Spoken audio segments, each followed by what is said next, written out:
আপনার নামটা একটু বলবেন? রুমানা ইসলাম। রুমানা ইসলাম, ডাক নাম? রুমা। ফাইন। আপনার আনুমানিক বয়স? 30-এর উপর। 30-এর উপরে হবে। আপনি কোথায় থাকেন বর্তমান? থাকছেন কোথায়? যাত্রাবাড়ি 4 নম্বর গেট, বিবির বাগিচা। আপনি কি সবসময় এভাবে আসতেই কথা বলেন সবার সাথে? হ্যাঁ। ঠিক আছে, বলুন। আমরা সাধারণত যেটা হয় যে হ্যালো 8920-তে একেবারে শৈশব থেকে শুরু করি, দূর থেকে মনে থাকে, তো আজকেও ব্যতিক্রম হবে না। আমাকে একটু বলবেন যে আপনি আমাদের সঙ্গে তো ফোনে আপনার জীবনের গল্প বলতে চেয়েছিলেন, আপনি জানলেন কিভাবে অনুষ্ঠানটা সম্পর্কে? আমি আসলে ওইটা জানতাম না, রেডিও শোনা হয় না আমার। তো আমার মাঝখানে খুব সমস্যা গেল, অনেক ভয়াবহ। তো আমার একটা বান্ধবী আছে, ওর অ্যাবসেন্ট, ওর বাসায় আমি গিয়েছিলাম। যাওয়ার পর মার সাথে আমি এটা আলোচনা করে আমার সমস্যাটা নিয়ে, তারপরে উনি আবার ওনার ছেলে মেয়েদের সাথে আলোচনা করে, আমার বান্ধবীর ভাই বোনের সাথে। তো ওর ছোট ভাই আমাকে বললো, আপু আপনি কাজ করতে পারেন, এখানে আপনি রেকর্ডিং করে পাঠান, দেখেন ওনারা যদি ডাকে আপনার কাছে কোনো কাজ আসতে পারে, কিছু হতে পারে। তারপর আপনি রেকর্ডিং করে পাঠিয়েছেন? আমি ট্রাই করে পাঠিয়েছি। আমরা স্পেশালি থ্যাঙ্কস জানাই যে ছেলে মেয়ে আপনাদেরকে এই পরামর্শ দিয়েছে, এবং আমরা শাকিল, এবং একই সাথে আমি আল্লাহকে ধন্যবাদ জানাই এই কারণে যে একটা অনুষ্ঠান মানুষের জীবনে এতটা আস্থার জায়গায় পৌঁছে দিয়েছেন তিনি, যে আমি সবাইকে আজকে নক করতে চাই। আমি একটা উদাত্ত আহ্বান জানাতে চাই আজকের এই অনুষ্ঠানের মাধ্যমে, নট অ্যাজ এ আরজে, আমি আপনার পাশের বাড়ির খুব পরিচিত একজন মানুষ হিসেবে, শুধুই কিবরিয়া হিসেবে আপনাদের সবার দৃষ্টি আকর্ষণ করে বলছি যে আজকের এই জীবনের গল্পটি যত কষ্টই হোক আপনাদেরকে আমি সবাইকে রিকোয়েস্ট করছি, প্লিজ আপনারা আজকের এই জীবনের গল্পটি শুনবেন সবাই মনোযোগ দিয়ে। এবং সাধারণত আমি কখনোই এইভাবে রিকোয়েস্ট করি না কাউকে, আজকের এই জীবনের গল্পটি শোনার জন্য আমি সবাইকে রিকোয়েস্ট করছি, এবং আই বিলিভ কেন করছি সেটা আপনারা শেষ পর্যন্ত শুনলে বুঝতে পারবেন যে আমার এই রিকোয়েস্টের পেছনের কারণ কি। আমি স্পেশালি থ্যাঙ্কস জানাই যারা আপনাকে সাজেস্ট করেছেন তাদেরকে, যে তারা হ্যালো 8920-কে, ক্লোজ আপ প্রেজেন্স হ্যালো 8920-কে এতটা আস্থার জায়গায় রেখেছেন। জি, আপনি শুরু করুন, আপনার শৈশব থেকে শুরু করুন। আমার শৈশব শুরু হয় সরকারি প্রাইমারি স্কুল থেকে। আমি ক্লাস 1-এ পড়ি ওখানে। আপনার বাড়ি কোথায় ছিল? আমার বাড়ি বিক্রমপুর। বিক্রমপুরে? লৌহজং থানা। লৌহজং থানাতে বিক্রমপুরে। হ্যাঁ। আমার ফ্যামিলি সম্পর্কে একটু বলেন, আপনার বাবা কি করতেন? আমার বাবা ব্যবসা করতেন। আচ্ছা, আপনার ভাই বোন কজন ছিলেন? আমরা ভাই বোন 5 ভাই 3 বোন। 5 ভাই 3 বোন। আমার পড়াশোনা শুরু হয় সরকারি বিদ্যালয় থেকে। আমার একজন প্রাইভেট টিউটর ছিল, ওনার কাছে আমরা ভাই বোনে লেখাপড়া শিখেছি, আমার হাতের খড়ি ওনার কাছ থেকে। যখন আমি ক্লাস 2-তে উঠবো তখন আমার অন্য টিচার পাল্টালো। সে বলল যে ওকে প্রাইমারি স্কুলে না রেখে, আমার ভাইয়ার কথা বললো, ও যখন সে লক্ষ্মীবাজার মুসলিম গভর্নমেন্ট স্কুলে পড়ে, তো ওকে ওখানে করা হোক। তো আমাকে ঢাকা সেন্ট্রাল গার্লস স্কুলে ভর্তি করা হলো ক্লাস 2-তে। তো আমি এখানে পড়ছি, ভাই বোন ছিল আমার ছোট অনেকগুলো ভাই বোন। ভাই বোনকে আমার টেক কেয়ার করতে হতো, আমি পড়াশোনার সময়টা পেতাম না। আমি স্কুলে আসতাম সমস্ত কাজ শেষ করে, তারপরে আমাকে প্রায় শাস্তি পেতে হতো। তারপরে আমি টিফিন টাইমে খেলতে না যেয়ে আমি বেশিরভাগ সময় ক্লাসে বসে ক্লাসে পড়া বুঝে নিতাম। কিন্তু যতই পড়ার অনীহা থাকুক বা পড়তে না পারি, আমার 5 নম্বরটা উঠতো। এইভাবে আমি স্কুলে 5 পর্যন্ত পড়াশোনা করি। তারপরে আমি চলে যাই ঢাকা গ্যান্ডারি স্কুলে। বড় ভাই ছিল, সে আমার থেকে 7 বছরের বড়। তো ও আর আমি পাশাপাশি মানে হাইটে সমান হয়ে আসছিলাম। তো আমরা দুজন খুব বন্ধুর মতো চলাফেরা করতাম। আর ও প্রতিদিন আমার জন্য চেয়ারম্যান অফিস থেকে একটা করে লাল গোলাপ নিয়ে আসতো। আপনার জন্য? হ্যাঁ, নিয়ে এসে আমার চুলে লাগিয়ে দিত। আমার চুলগুলো খুব সুন্দর ছিল ছোটবেলা, আর আমি দেখতে কিছুটা কিউট ছিলাম। মানে আপনার বড় ভাইয়ের সাথে আপনার সম্পর্ক খুব ভালো ছিল? ভালো ছিল। আপন বড় ভাই? হ্যাঁ, আপন বড় ভাই। তো আমাকে সবসময় এরকম করতো, আর আমাকে স্কুলে কখনো একা যেতে দিত না। আমার জীবনে আমি কোথাও একা যেতে পারিনি। একা যেতে পারেননি কেন? আমাকে চলতে দেয়নি একা কখনো। আমার ফ্যামিলি বেশি আদর করে এরকম, নাকি আপনি একা চলতে পারতেন না? আমি একা চলতে পারতাম না, কখনো কোনো ব্যাপারে সিদ্ধান্ত নিতে পারতাম না। আমার সবকিছুতে একটা ভয় ছিল, ভীতি ছিল ছোটবেলা থেকে। কেন ভয় লাগতো জানি না। আমি ছোটবেলায় একবার হারিয়ে গিয়েছিলাম। আমার খুব ঝাপসা ভাবে মনে আছে, আমার পরনে খুব সুন্দর একটা ফরক ছিল, দামি একজোড়া জুতো ছিল পায়ে। আমি খুব সুন্দর একটি ভেবেছিলাম। আমাকে রেল লাইনের পাশে অনেকগুলো লোক পেয়েছিল। ওরা অনেক খুঁজে খুঁজে মানুষকে জিজ্ঞেস করে তারপর আমাদের বাসায় নিয়ে আসে। তখন কি আপনি কোন স্কুলে পড়ছেন বা এরকম? না, তখন আপনি স্কুলে পড়েননি? স্কুলে পড়ার আগে? পড়ার আগে। আপনি বোন কি একটাই ছিলেন আপনার ফ্যামিলিতে? 5 ভাই 3 বোন আমরা। 5 ভাই 3 বোন। বোনদের মধ্যে কি আপনি সবার ছোট? আমি সবার বড়। সবার বড়? হ্যাঁ, আচ্ছা, ওরা ছোট। তারপর থেকে আমাকে আর কোথাও যেতে দেওয়া হতো না, আলাদা করে টেক কেয়ার করা হতো। সব ভাই বোনদের সাথে যেরকম ব্যবহার করতো তার চেয়ে কি আলাদা করে আপনার সঙ্গে ব্যবহার করা হতো? হ্যাঁ, আমাকে এমনকি পাশে ঘরেও যেতে দেওয়া হতো না, কারোর সাথে কথা বলতে দেওয়া হতো না। আমি সারাক্ষণ ঘরে থাকতাম। আর আমি ছোটবেলা থেকেই খুব চঞ্চলও ছিলাম না, খুব শান্তও ছিলাম না। আচ্ছা। তবে আমি কখনো আমাকে কেউ মারলে বা কেউ অন্যায় করলে আমি প্রতিবাদ করতে পারতাম না। আমি যখন বেশি হয়ে যেত তখন বসে বসে কাঁদতাম। আচ্ছা। প্রায় দেখতাম আমার মা অন্যান্য বাচ্চাদের সাথে যেমনটা করে আমার সাথে তেমনটা করে না। কিরকম? মানে ওদেরকে যেমন স্পেশালটা বেশি দিচ্ছে, ফোকাসটা বেশি দিচ্ছে। হ্যাঁ, ফোকাসটা বেশি দিচ্ছে, আমাকে একটু কম দিচ্ছে। তারপর আমাকে একটু কাজের ব্যাপারে সহযোগিতা করার জন্য বলতো। তারপর আমি কোথাও গেলে খুব রাগ করতো, খুব শাসন করতো। তো এরকম থেকেই মানে আমি একেবারে হয়ে গেছিলাম যে আমার একা কোথাও যাওয়ার মতো মন মানসিকতা ছিল না, বা কোনো সিদ্ধান্ত নিব, কোনো ডিসিশন নিব, এরকম কিছু ছিল না কখনো। অতিরিক্ত শাসন হতো? অতিরিক্ত। বাবাও কিরকম অতিরিক্ত শাসন করতো? না, বাবা আমাকে খুব আদর করতো। আচ্ছা। আদর করতো বলতে গেলে আমার ফ্যামিলি, চাচাতো মামাতো যারা আছে ওদের মধ্যে আমি ছিলাম মেয়েদের মধ্যে সবচেয়ে দেখতে ভালো এবং শান্তশিষ্ট ছিলাম। আমার চাচারা যদি কেউ জিজ্ঞেস করতো যে কে এই মেয়েটা কে, তো খুব সুন্দর করে বলতো আমার মেয়ে তার মেয়ে। আমার বড় চাচা বলতো আমার মেজো ভাইয়ের মেয়ে। এর জন্য ছোটবেলার থেকে আমাকে সবাই একটু কেমন করতো, আমার চাচাতো বোনরা মামাতো বোনরা একটু ঈর্ষার চোখে দেখতো। মানে আমার ভালো দিকটা ওরা দেখতেই পারতো না, সবাই আমাকে এড়িয়ে চলতো। মানে চাচাতো বোন অন্যান্যরা আপনাকে জেলাস ফিল করতো কারণ চাচারা আমাকে নিয়ে বেশি মাতামাতি করতো। তারপর আমরা একবার যখন ক্লাস 5-এ পড়ি তখন সিলেটে গেলাম পুরো ফ্যামিলি। তখন সিট নেই, আমরা কিন্তু বুকিং করে রেখেছিল টিকিট, কিন্তু সিট পাচ্ছে না, সবাই এলো পাথাই হয়ে আছে। তো পাশের সিটে ছিল পুলিশ সার্জন যাচ্ছিল আর সাংবাদিক। তো ওরা আমাকে দেখে সিটটা পুরো খালি করে দিল। দিয়ে বললো, সার্জন আমাকে বলতেছে মামুনি তুমি এখানে বসো। তো আমাকে বলতেছি কোথায় যাচ্ছ তোমরা? তো আমি বললাম সিলেট যাচ্ছি আমরা বেড়ানোর জন্য। তুমি কার সাথে যাচ্ছ? আমি বললাম আব্বু আম্মুর সাথে। উনি কে? আমার মাকে দেখে বলছে উনি কে? আমার আম্মু। তোমার আম্মু? হ্যাঁ আমার আম্মু। আমার আম্মু ছিল কালো। মানেটা হচ্ছে যে আপনার মার চেহারার সাথে আপনার চেহারার কোনো মিল ছিল না। বিশেষ করে আমার ভাই বোনদের থেকে আমি একটু আলাদা ছিলাম। হ্যাঁ, মানে আপনি অনেক সুইট ছিলেন দেখতে, সুইট একটা বাচ্চা ছিল। এবং হ্যাঁ, আমি শুনেছি আমার মার কাছে সবার কাছে মানে এই রাস্তা দিয়ে যারা হেঁটে যেত পাশাপাশি ফ্ল্যাটের বা বাড়ির যে দেখতো সেই আমাকে মানে তুলে নিত। হ্যাঁ, তুলে নিয়ে আদর করতো। বুঝতে পেরেছি। তো আমরা সিলেটে গেলাম, যে আমরা থাকলাম অনেকদিন ওখানে, 7-8 দিন। যখন অসুস্থ হতাম আমি, আমার মার চেয়ে আমার বাবা বেশি টেক কেয়ার করতো আমাকে। আমার মাকে কখনো দেখতাম না আমার জ্বর হলে সে ভাবনা করে বা একটু পানি না, আমার মা আমার ভাইদেরকে বেশি করতো। কিন্তু আমি যে সারাদিনে কিছু খাইনি সেটা তার কোনো খেয়াল ছিল না। আর বেশি করতো আমাকে ভাইয়াদের খাবার টাবার রেডি করা দেওয়ার জন্য, ধমক দিতে থাকতো, শাসন করতো। আমার সারাক্ষণ কাটতো মার কাজকর্ম করে। আর অবসর টাইমে ভাই বোনদের, ছোট ভাই বোন যারা ছিল তাদেরকে কোলে রেখে গল্প শোনানো বা ঘুম পাড়ানো। তো আমি সেই ফাঁকে ওদেরকে কোলে নিয়ে পায়ের উপর রেখে আমি আমার পড়াটা বুঝে নেওয়ার চেষ্টা করতাম। এটা আপনি কোন ক্লাসে থাকতে করতেন? এটা আমার ক্লাস 2 থেকেই শুরু হয়। ক্লাস 2-তে থাকা অবস্থায়? হ্যাঁ। মানে আপনার বাকি ভাই বোনগুলো তো আরো ছোট ছিল? হ্যাঁ। তো আমার মাঝে মাঝে মনে হতো খুব কান্না পেত।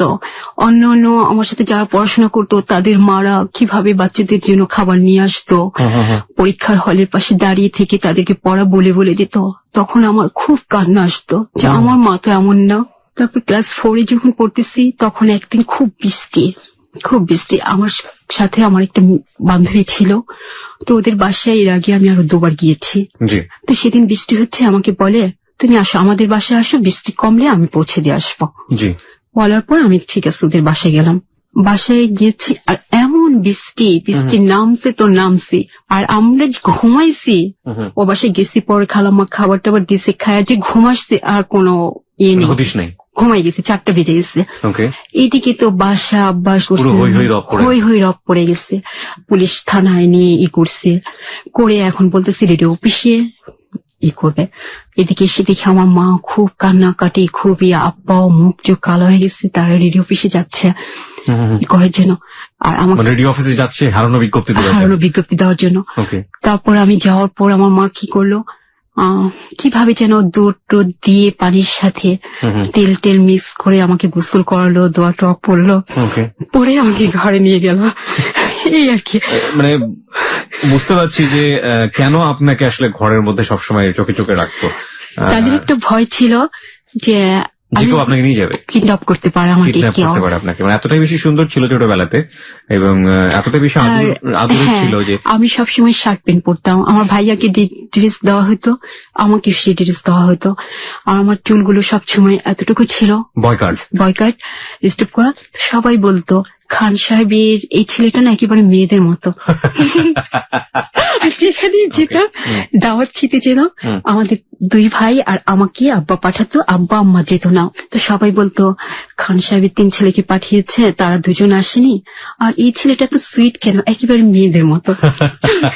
তারপর আমার ভাইয়ের সাথে ভালো রিলেশন ছিল, ওর সাথে আমি এমন ভাবে ঘুরতাম যে আমরা বড় হয়েও আমার হাইট খুব বাড়ন্ত ছিল।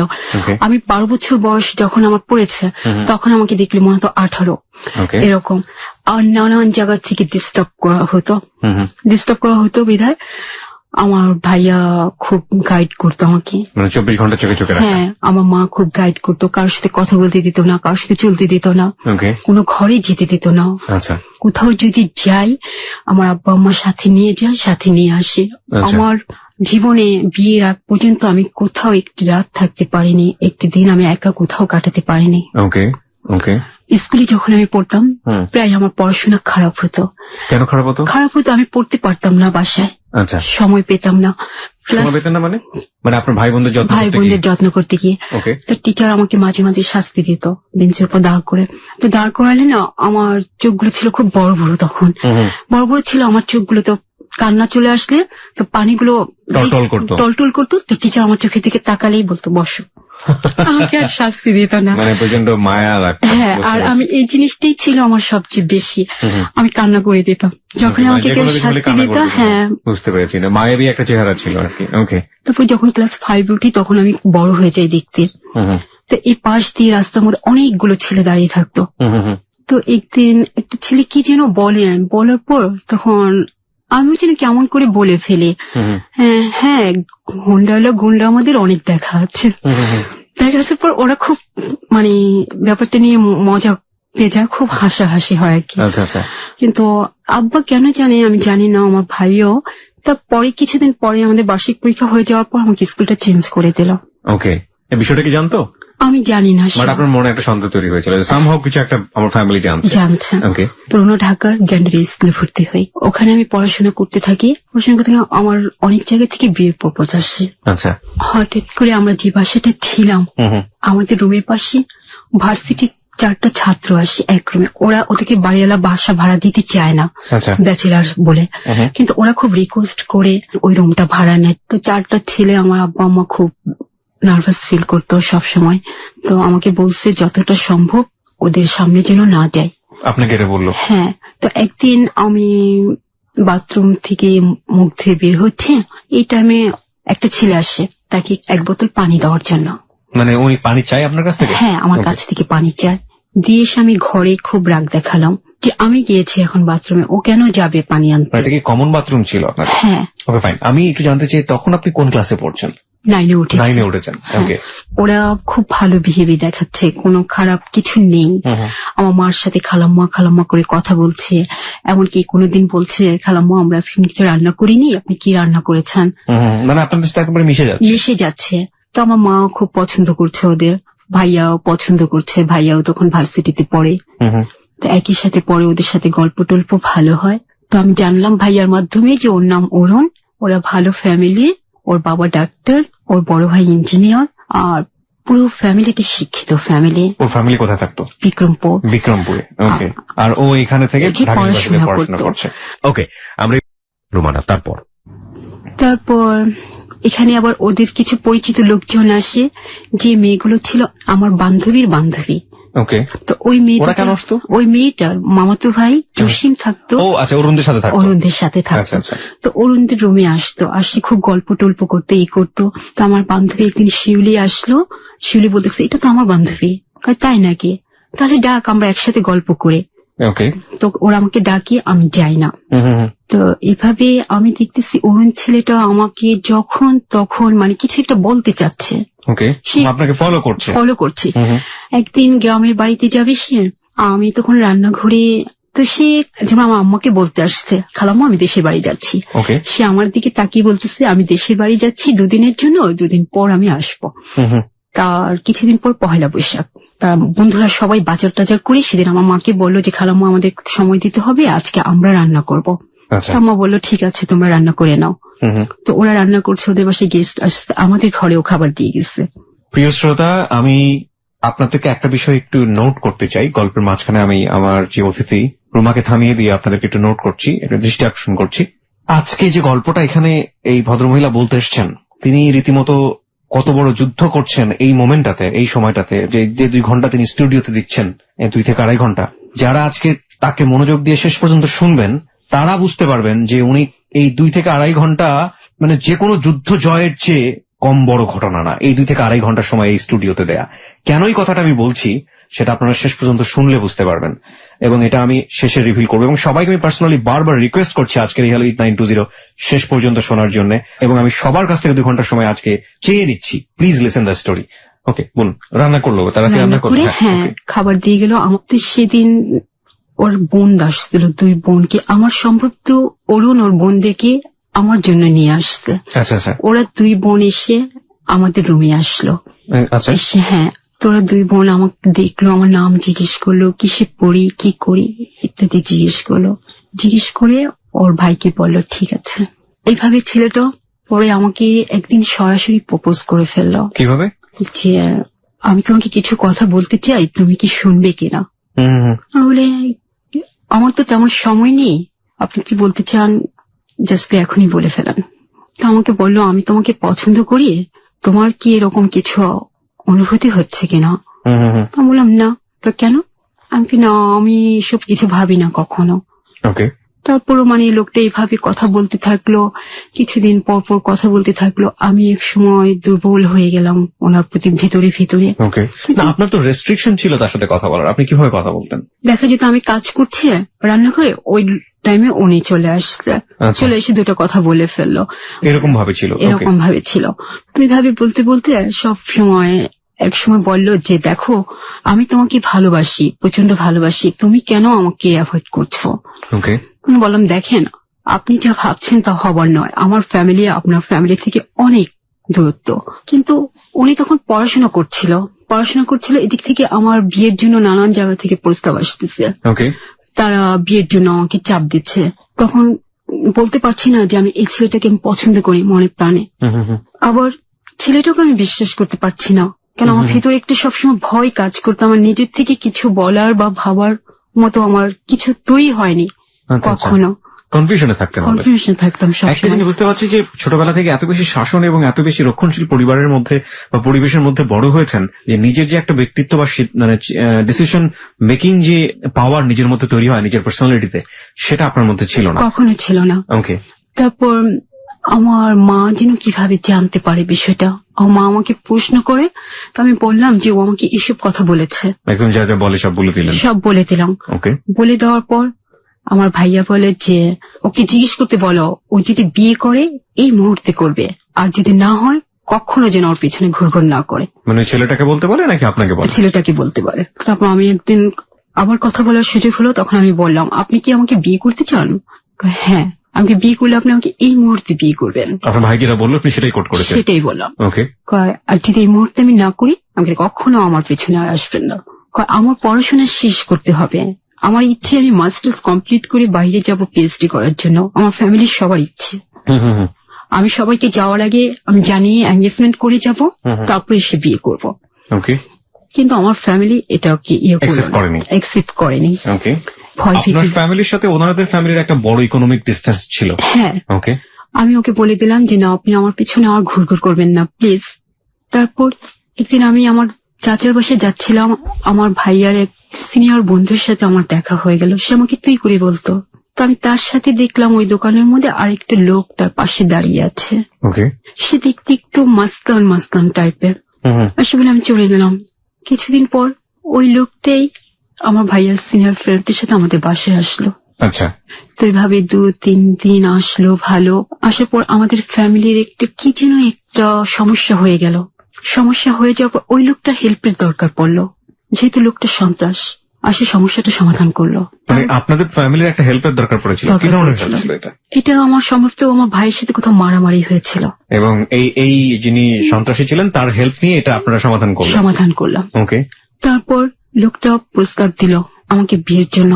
আমার ফ্যামিলি এটা গ্রহণ করলো না, রিজেক্ট করলো। কিন্তু ওই লোক পিছন ছাড়লো না। এভাবে 3 বার প্রস্তাব আসলো। এর মধ্যে ওর সাথে আমাদের ফ্যামিলি খুবই ক্লোজ হয়ে গেছে। এই মাস্তান ছেলেটার সাথে কি নাম ছিল ওর? মালিক। ওকে। ক্লোজ হওয়ার পর আমাকে সে বলল যে আমি তোমাকে পছন্দ করি, আমি তোমাকে বিয়ে করব। আপনাকে সে বলে দিল? ওকে। আমি বললাম যে দেখেন, আমার তো আপনাকে পছন্দ না, তোমার পছন্দটা বড় নয়, আমি যে তোমাকে পছন্দ করেছি এটাই বড় কথা। উনি আসলে আপনাদের ফ্যামিলিতে ক্লোজ হলেন সেটা বড় বিষয় না, তার চেয়ে বড় বিষয় হচ্ছে উনি কি আশেপাশে কোথাও থাকতো? হ্যাঁ। কোথায় থাকতো? উনি ক্যান্ডারি এলাকায় থাকতো। ওনাদের কি ওখানে লোকাল বাড়ি ঘর বা এরকম কোনো কিছু ছিল? না, লোকাল। কতটুকু জানতে পেরেছিলেন ওই সময়টাতে? কতটুকু জানতেন তার সম্পর্কে? ওই সময় জানতাম সে বাড়িওয়ালা। ওকে। বাড়িওয়ালার সাথে কি করতো সে? কোনো কিছু করতো? পেশায় কোনো কিছু ছিল? বলতো কন্ট্রাক্টারি করে। আচ্ছা, ঠিক আছে। মালিক নাম। তারপর মানে আমার অনেক জায়গা থেকে বিয়ের প্রপোজ আসে। আসার পর এই লোকটা জানি কিভাবে ভেঙে ভেঙে দেয় বিয়েগুলো। ততদিনে অরুণের সাথে কি হয়েছে? ততদিনে অরুণের সাথে আমার কোনো যোগাযোগ নেই। অরুণ কি চলে গেছে আপনাদের ওখান থেকে? হ্যাঁ, ওরা চলে গেছে আমার মিরপুর। ওকে। তারপর একদিন আমার ভাইয়ার একটা খুব ক্লোজ ফ্রেন্ড ছিল, ও আমাকে নিজের বোনের মতো আদর করতো। একদিন আমি অরুণের গল্পটা বললাম ওই ভাইয়াকে। বলার পর বলে তুমি আসলে একটা বোকা মেয়ে, তুমি আসলে সত্যিকার জিনিসটা বুঝতে পারো না, চেনো না। তো আমি বললাম আপনি কি বলছেন যে সে রাইট ছিল? অবশ্যই রাইট ছিল। রাইট ছিল কিনা তোমার কাছে কি তার কোনো ঠিকানা আছে? আমি বললাম হ্যাঁ, ঠিকানা আছে। তুমি ওখানে একটা চিঠি দাও। তো আমি শুধু এতটুকুই লিখেছি চিঠিতে যে রোমানা, আমি আপনাকে দেখতে চাচ্ছি। আচ্ছা। তো সেই চিঠিটা সে পেয়ে সে চলে আসছে অলরেডি আপনাদের বাড়িতে। হ্যাঁ, সে আমাকে বলতেছে তুমি কি এখন ভুলতে পারছো আগে এগুলো ক্ষোভগুলো? এখন কি সহজ হতে পারো? তো আমি বললাম সহজ হতে পারে একটি কারণে, আপনার পড়াশোনা তো অনেক গ্যাপ যাচ্ছে আর এক জায়গায় স্টপ হয়ে আছেন। ওদের পরীক্ষা হয়নি, পরীক্ষা স্টপ হয়েছিল। তো আমি এখন ভাইয়া বলছে যদি বিয়ে হয় এর মধ্যেই হবে, আর না হলে আমার একটা প্রপোজ আসছে সেখানে বিয়ে হয়ে যাবে। তার জন্য আমি আপনাকে নক করেছি, আপনি কি এই মুহূর্তে বিয়ে করবেন? কয় না, পড়াশোনা শেষ না করে আমি বিয়ে করব না। আমি বললাম পড়াশোনা শেষ করতে কতদিন লাগবে? সেটা বলতে পারি না, 1 বছর হতে পারে, 2 বছর হতে পারে। তুমি যদি তোমার ফ্যামিলিতে বেশি বোঝা হয়ে যাও তাহলে আমি তাদেরকে এতটুকু বলতে পারি তোমার যা খরচ সব আমি বেয়ার করব এবং পড়াশোনার দায়িত্ব আমি নিব। ওকে। তো আমি বললাম আপনি নিতে পারেন, কিন্তু তারা তো সেটা নেবে না, মেনে নেবে না, কোনো ফ্যামিলি এটা মেনে নেবে না। বললো যে আমার জন্য আর 1 থেকে 2 বছর অপেক্ষা করতেই হবে। তখন বললাম যে না, এটা সম্ভব হবে না, আমার ফ্যামিলি কখনোই মানবে না। তখন সে শুধু একটা কথাই বলল যে বালিকা বুঝে না সে কতটুকু জ্বলে এবং কতটুকু জ্বালায়। ঠিক আছে, তোমার কথাই রাইট, তুমি যাও ভালো মনে করো। সে কথা বলে আমাদের বাসা থেকে বের হয়েছে। ওই টাইমে মালিক আসছে আমাদের বাসায়, অরুণকে দেখছে আমার সাথে কথা বলতে। আচ্ছা। কথা বলতে দেখে মালিক আমাদের বাসা থেকে অরুণ বের হওয়ার আগেই চলে গেছে। মালিক ও হয়তো সম্ভবত এমন কিছু বলছিল অরুণকে যার জন্য অরুণ আর এই পথে আসেনি। তারপর মালিকের সাথে বিয়েতে তো আমরা রাজি হচ্ছিলামই না, কিন্তু আমাদের ফ্যামিলির এমন একটা পজিশন চলে আসছিল তখন যে ওর কথার বিরুদ্ধে যাওয়ার মতো কোনো ছিল না। কেন এরকম হবে? মানে সেটা মাস্তান ছেলে, আপনার ফ্যামিলি তো ইকোনমিক ভাবে স্টেবল ছিল, কিন্তু ওর বিরুদ্ধে যেতে পারবে না। কেন পারবে না? সে আমার ভাইকে, বড় ভাইকে টার্গেট করে নিয়েছিল যে আমার সাথে যদি ওর বিয়ে না হয় ওর জীবনহানির আশঙ্কা ছিল। কেন বড় ভাইকে কেন সে টার্গেট করবে? সে আমার জন্য টার্গেট করেছিল। বড় ভাই প্রতিবাদ করেছিল যে তার সাথে বিয়ে দেওয়া হবে না। আচ্ছা। এটাই। আর আমার একটা ছোট বোন ছিল, তখন ক্লাস 6-এ পড়ে, ওকে তুলে নিয়ে যাবে। এরকম কথা আমার ফ্যামিলিকে বলেনি, আমাকে বলেছে মালিক। আচ্ছা। আর যদি এই কথাগুলি তোমার ফ্যামিলিকে তুমি জানাও তাহলে ভয়াবহ পরিণাম হবে এর চাইতে। আচ্ছা, এগুলো আপনাকে বললো? আমাকে বললো। তো আমাকে বলার পর আমি খুব চিন্তা ভাবনা করলাম যে আসলে কি করব। আমি যদি ওকে বিয়ে না করি, যদি এগুলো হয়ে যায় তাহলে আমার ফ্যামিলির অনেক ক্ষতি হয়ে যাবে, আর আমি যদি বিয়ে করি তাহলে আমার অনেক ক্ষতি হয়ে যাবে। তারপর একদিকে আমি মানে আর অমত করিনি। আপনি অমত করেননি? হ্যাঁ, রাজি হয়ে গেলাম। তো ওদের বাসা থেকে সব, ওর মা, কিন্তু আপনার ফ্যামিলি তো রাজি ছিল না। আপনি রাজি হলে তো আপনার ফ্যামিলি তখন আপনাকে কি বললো? হ্যাঁ, ফ্যামিলি তখন রাজি হলো। ফ্যামিলিকে আপনি কি বললেন? ফ্যামিলির মানে অরাজি ছিল না, আমার মা রাজি ছিল। তো আমার মা বলে যে এরকম বিয়ের আগে অনেক ছেলে থাকে, পরে ভালো তো হয়ে যায়। বিয়ের আগে মাস্তানি করে কিন্তু বিয়ের পরে ভালো হয়ে যায়। তো আমার বড় ভাই রাজি ছিল না কখনো। আচ্ছা, তারপরে যাক বিয়েটা হবে, ওদের কথা ছিল আজকে অ্যামিউজমেন্ট করবে। এখানে একটা বিষয় একটু নোট করছি প্রিয় শ্রোতা, যার জীবনের গল্প আপনারা শুনছেন রুমা, সে 30 ঊর্ধ্ব একজন ভদ্রমহিলা, এবং তার যে মানবিক গঠন ছোটবেলা থেকে, বারবারই কিন্তু বলছি, প্রচন্ড নম্র এবং নরম স্বভাবের। ও কিন্তু অতটা সাহসী না, এবং নিজের সিদ্ধান্ত নেবার যে মানসিকতা, সেটা ওর সার্কামস্ট্যান্সেস বা ওর যে সারাউন্ডিং বা ওর যে ফ্যামিলি এনভায়রনমেন্ট, ওর প্রতি যে ব্যবহারগুলো হয়েছে, সেই জায়গাটি থেকে ওর সেলফ ডেভেলপমেন্ট এটা হয়নি। এবং যা যেটা ওকে যেভাবে হুমকি দেওয়া হতো, যা যেটা ওকে বলতো, ও এতটাই নরম স্বভাবের ছিল, ইনফ্যাক্ট এখনো ওই জিনিসগুলো মেনে নিত, নিজের উপরে বোঝাটা চাপিয়ে দিত। অন্য মেয়েরা হলে বা অন্য কেউ হলে হয়তো বা যেভাবে এখানে সেই ছেলেটি এই কাজটি করেছে, যে তার ফ্যামিলির উপর টর্চার করবে, অত্যাচার করবে, এবং সেজন্যই ফ্যামিলির কথা চিন্তা করে যে ছেলেটাকে তার পছন্দ না, তাকে বিয়ে করতে রাজি হয়ে যাবে, এটা আনথিঙ্কেবল, এটা অচিন্তনীয়, চিন্তা করা যায় না। কিন্তু ওর ক্ষেত্রে এটা সম্ভব এই কারণে যে ওকে আমরা নিয়ে বেশ কিছুদিন স্টাডি করেছি, দেখেছি ও আসলেই অনেক বেশি নরম স্বভাবের। কিছু মানুষ ডিফারেন্ট থাকেন সোসাইটিতে, সেই জায়গাটি থেকে আসলে কি ঘটে তাদের ভাগ্যে, আজকের এই জীবনের গল্পে শুনুন, শুধু শুনে যান। ওকে, বলুন তারপরে। ওর এঙ্গেজমেন্টের কিছু একটা বলছিলেন। এঙ্গেজমেন্ট হওয়ার কথা ছিল, ওর মা, বোন, ভাই এরা আসলো, আর কিছু লোক, শুধু জাস্ট আংটি পরিয়ে যাবে, কিন্তু কথা ছিল না কাবিন করার। আচ্ছা, আংটি পরলো, এটা আমি কাজী পাঠ নিয়ে আসলো, ওরাই নিয়ে আসলো। ওর ফ্যামিলি সম্পর্কে কতটুকু জানলেন? ওই সময়টাতে জানতেন? আপনার ফ্যামিলি জানতো না? ওর ফ্যামিলি সম্বন্ধে আমরা ভালোটাই জেনে আসছি, যে এখানে বাড়ি আছে, নিজেদের বাড়ি আছে। ও বলছে ওর বাড়ি আছে গ্যান্ডারিয়াতে বাড়ি আছে, তারপরে গাড়ির গ্যারেজ আছে। আচ্ছা, আর সে কন্ট্রাক্টর করে। তার মানে কিছু একটা দেখে এসছেন আপনারা, যে এরকম ওকে দেখিয়েছে, এই যে বাড়ি ঠাড়ি দেখিয়েছে। আচ্ছা, তারপর ওরা কাজে নিয়ে আসলো, কাপড় চোপড় সাথে করে নিয়ে আসছে, অনেকগুলো রেডি ছিল আগে।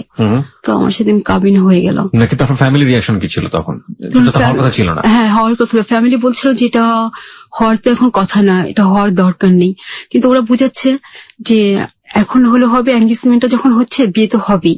আচ্ছা, তো এখন হলে হবে, পরে হলে হবে, এখন হতে সমস্যা। আপনার বাবার প্রতিক্রিয়া কি ছিল? বাবার প্রতিক্রিয়া ছিল না আগে তেমন একটা ভালো, যে ওকে বিয়ে দিব ওর কাছে। পরে সব দিক থেকে করে চুপ করে গেছেন, নিমরাজি হয়ে গেছে। আর ওই সময় বড় ভাই ছিল এঙ্গেজমেন্টে? বড় ভাই কি বলছিল? না, বড় ভাই ছিল না। বড় ভাই তখন চাকরি নিয়ে চিটাগাং ছিল, ভাবিকে নিয়ে। কিসের চাকরি করতেন? সে ব্যাংকে চাকরি করতেন। আচ্ছা, আপনারা তো 8 ভাই বোন ছিলেন, আপনার পজিশন কততম ছিল? আপনি 3 নম্বরে ছিলেন। আপনি, আপনার 2 ভাই বোন, তারপরে আমি। 2 ভাই, তারপরে হচ্ছেন আপনি। আপনার সবচেয়ে বড় ভাই যেটা, সেটা চিটাগাং সেই মুহূর্তে চাকরি করছে, এবং আপনার বোন আলাদা হয়ে গেছে। আর তার ইমিডিয়েট যে ছোট ছিল, সে ছিল ফ্যামিলিতে ছিল। তার সাথে আপনার বয়সের গ্যাপ কত বছরের ছিল? 1.5 থেকে 2 বছর। 1.5 থেকে 2 বছরের ছিল।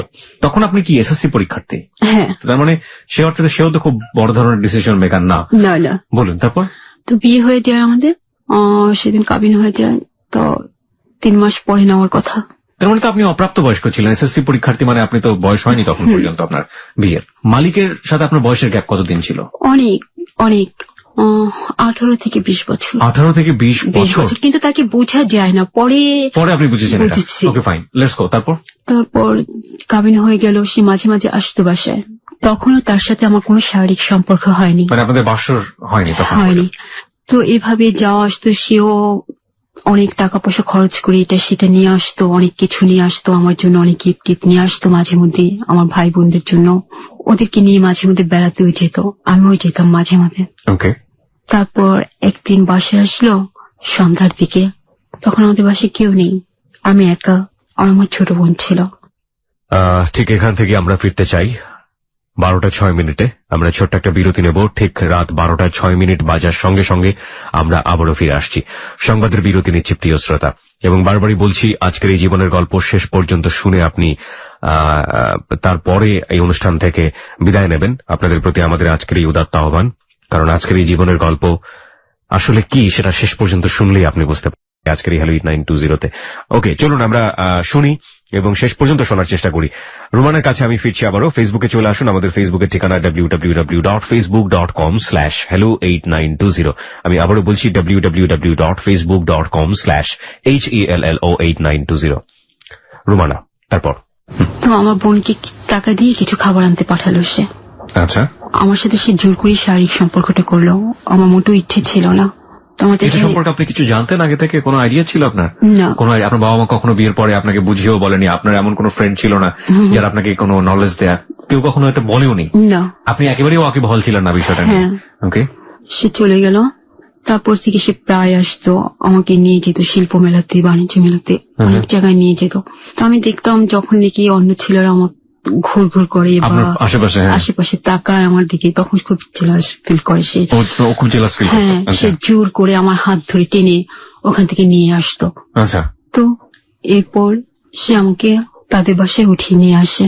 এটাকে আপনার বাসাতে বলেই এটা করে সে? হ্যাঁ। আপনার বাসা রাজি হয়? হ্যাঁ। ওকে। কিন্তু যখন উঠিয়ে নিয়ে আসে তখন তো আমি কনসেপ্ট করে ফেলছি, আমি জানি না। আচ্ছা, কনসেপ্ট করেছেন কিন্তু আপনি জানেন না? জানি না, আর কেউ জানেও না এটা।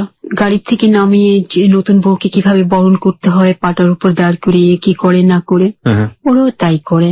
কিন্তু সেই মুহূর্তে আমি জানি না কি হয়েছিল আমার, আমি হঠাৎ সেন্সলেস পড়ে, মাথা ঘুরে পড়ে যান আপনি? হ্যাঁ। তো আমাকে কুলে করে নিয়ে শোয়াই দিয়ে আসে বিছানা। কিন্তু এটা ওর বোনের জামাইরা খুব এটা নিয়ে খুব বাড়াবাড়ি করে। এটা ইচ্ছে করে বউ ঢং করে করেছে। ওদের কথা হয় কি, ওর বোনের জামাই যে দুলাভাই হয় সে আমাকে কুলে করে নিয়ে যাবে পাটার উপর থেকে, আমাকে দাঁড় করাবে। সেটা আপনি করতে দেননি বলে আপনি এই কাজটা করেছেন? আমি এই কাজটা করেছি। আচ্ছা।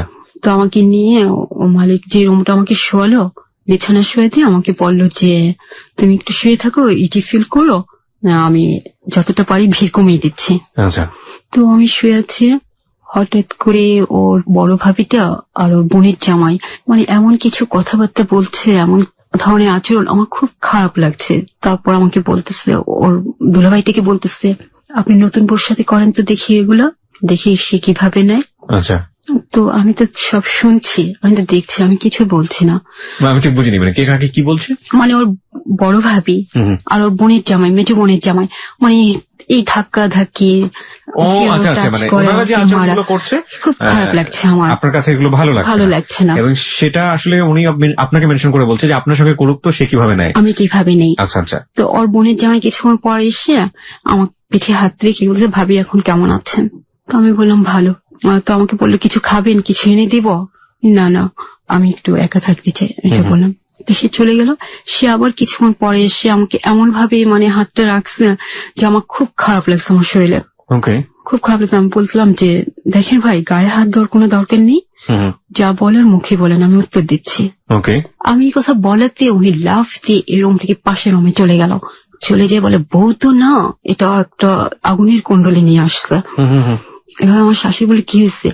আমি জিজ্ঞেস করলাম ভালো মতো পিঠে হাত দিয়ে যে ভাবি কেমন লাগছে, আর সে আমাকে এভাবে কথা বলে। আচ্ছা, ওকে। এটা নিয়ে ওরা খুব জোর করতেছে। আমি শুয়ে কাঁদতেছে, আমি কিছু বলতেছি না। তোমার হাজবেন্ড তখন কোথায়? সে নাই, এখানে নেই। মালিক তখন ওখানে নেই? ওকে।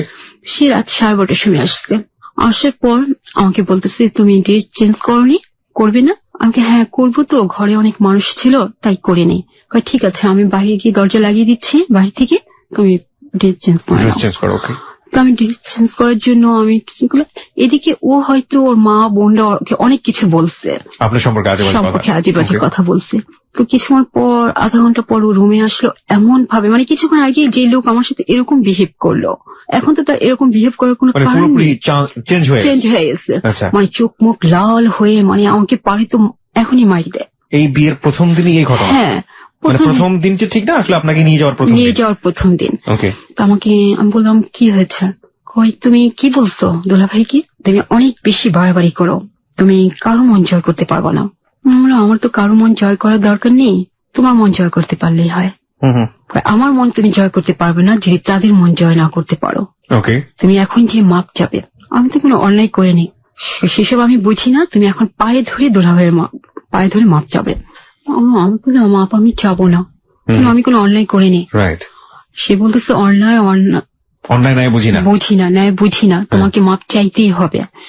আমাকে নয়তো সে ওয়ার্ডরোব খুলে পাঞ্জাবিটা রেখে শার্ট প্যান্ট নিচ্ছে, সে এখন ঘর থেকে বের হয়ে যাবে। তখন আমি দেখলাম ঘড়ির দিকে তাকিয়ে রাত 12:15 বাজে। আমি বলতেছি আল্লাহ, মনে মনে বলছি এখন যদি সব বের হয়ে যায় সবাই তো আমাকে মৌমাছির মতো ধরবে। রাইট। তখন আমি একটু চিন্তা করলাম যে কি করা যায়, কেন মাপ আমি চাইবো না যেহেতু আমি অন্যায় করিনি।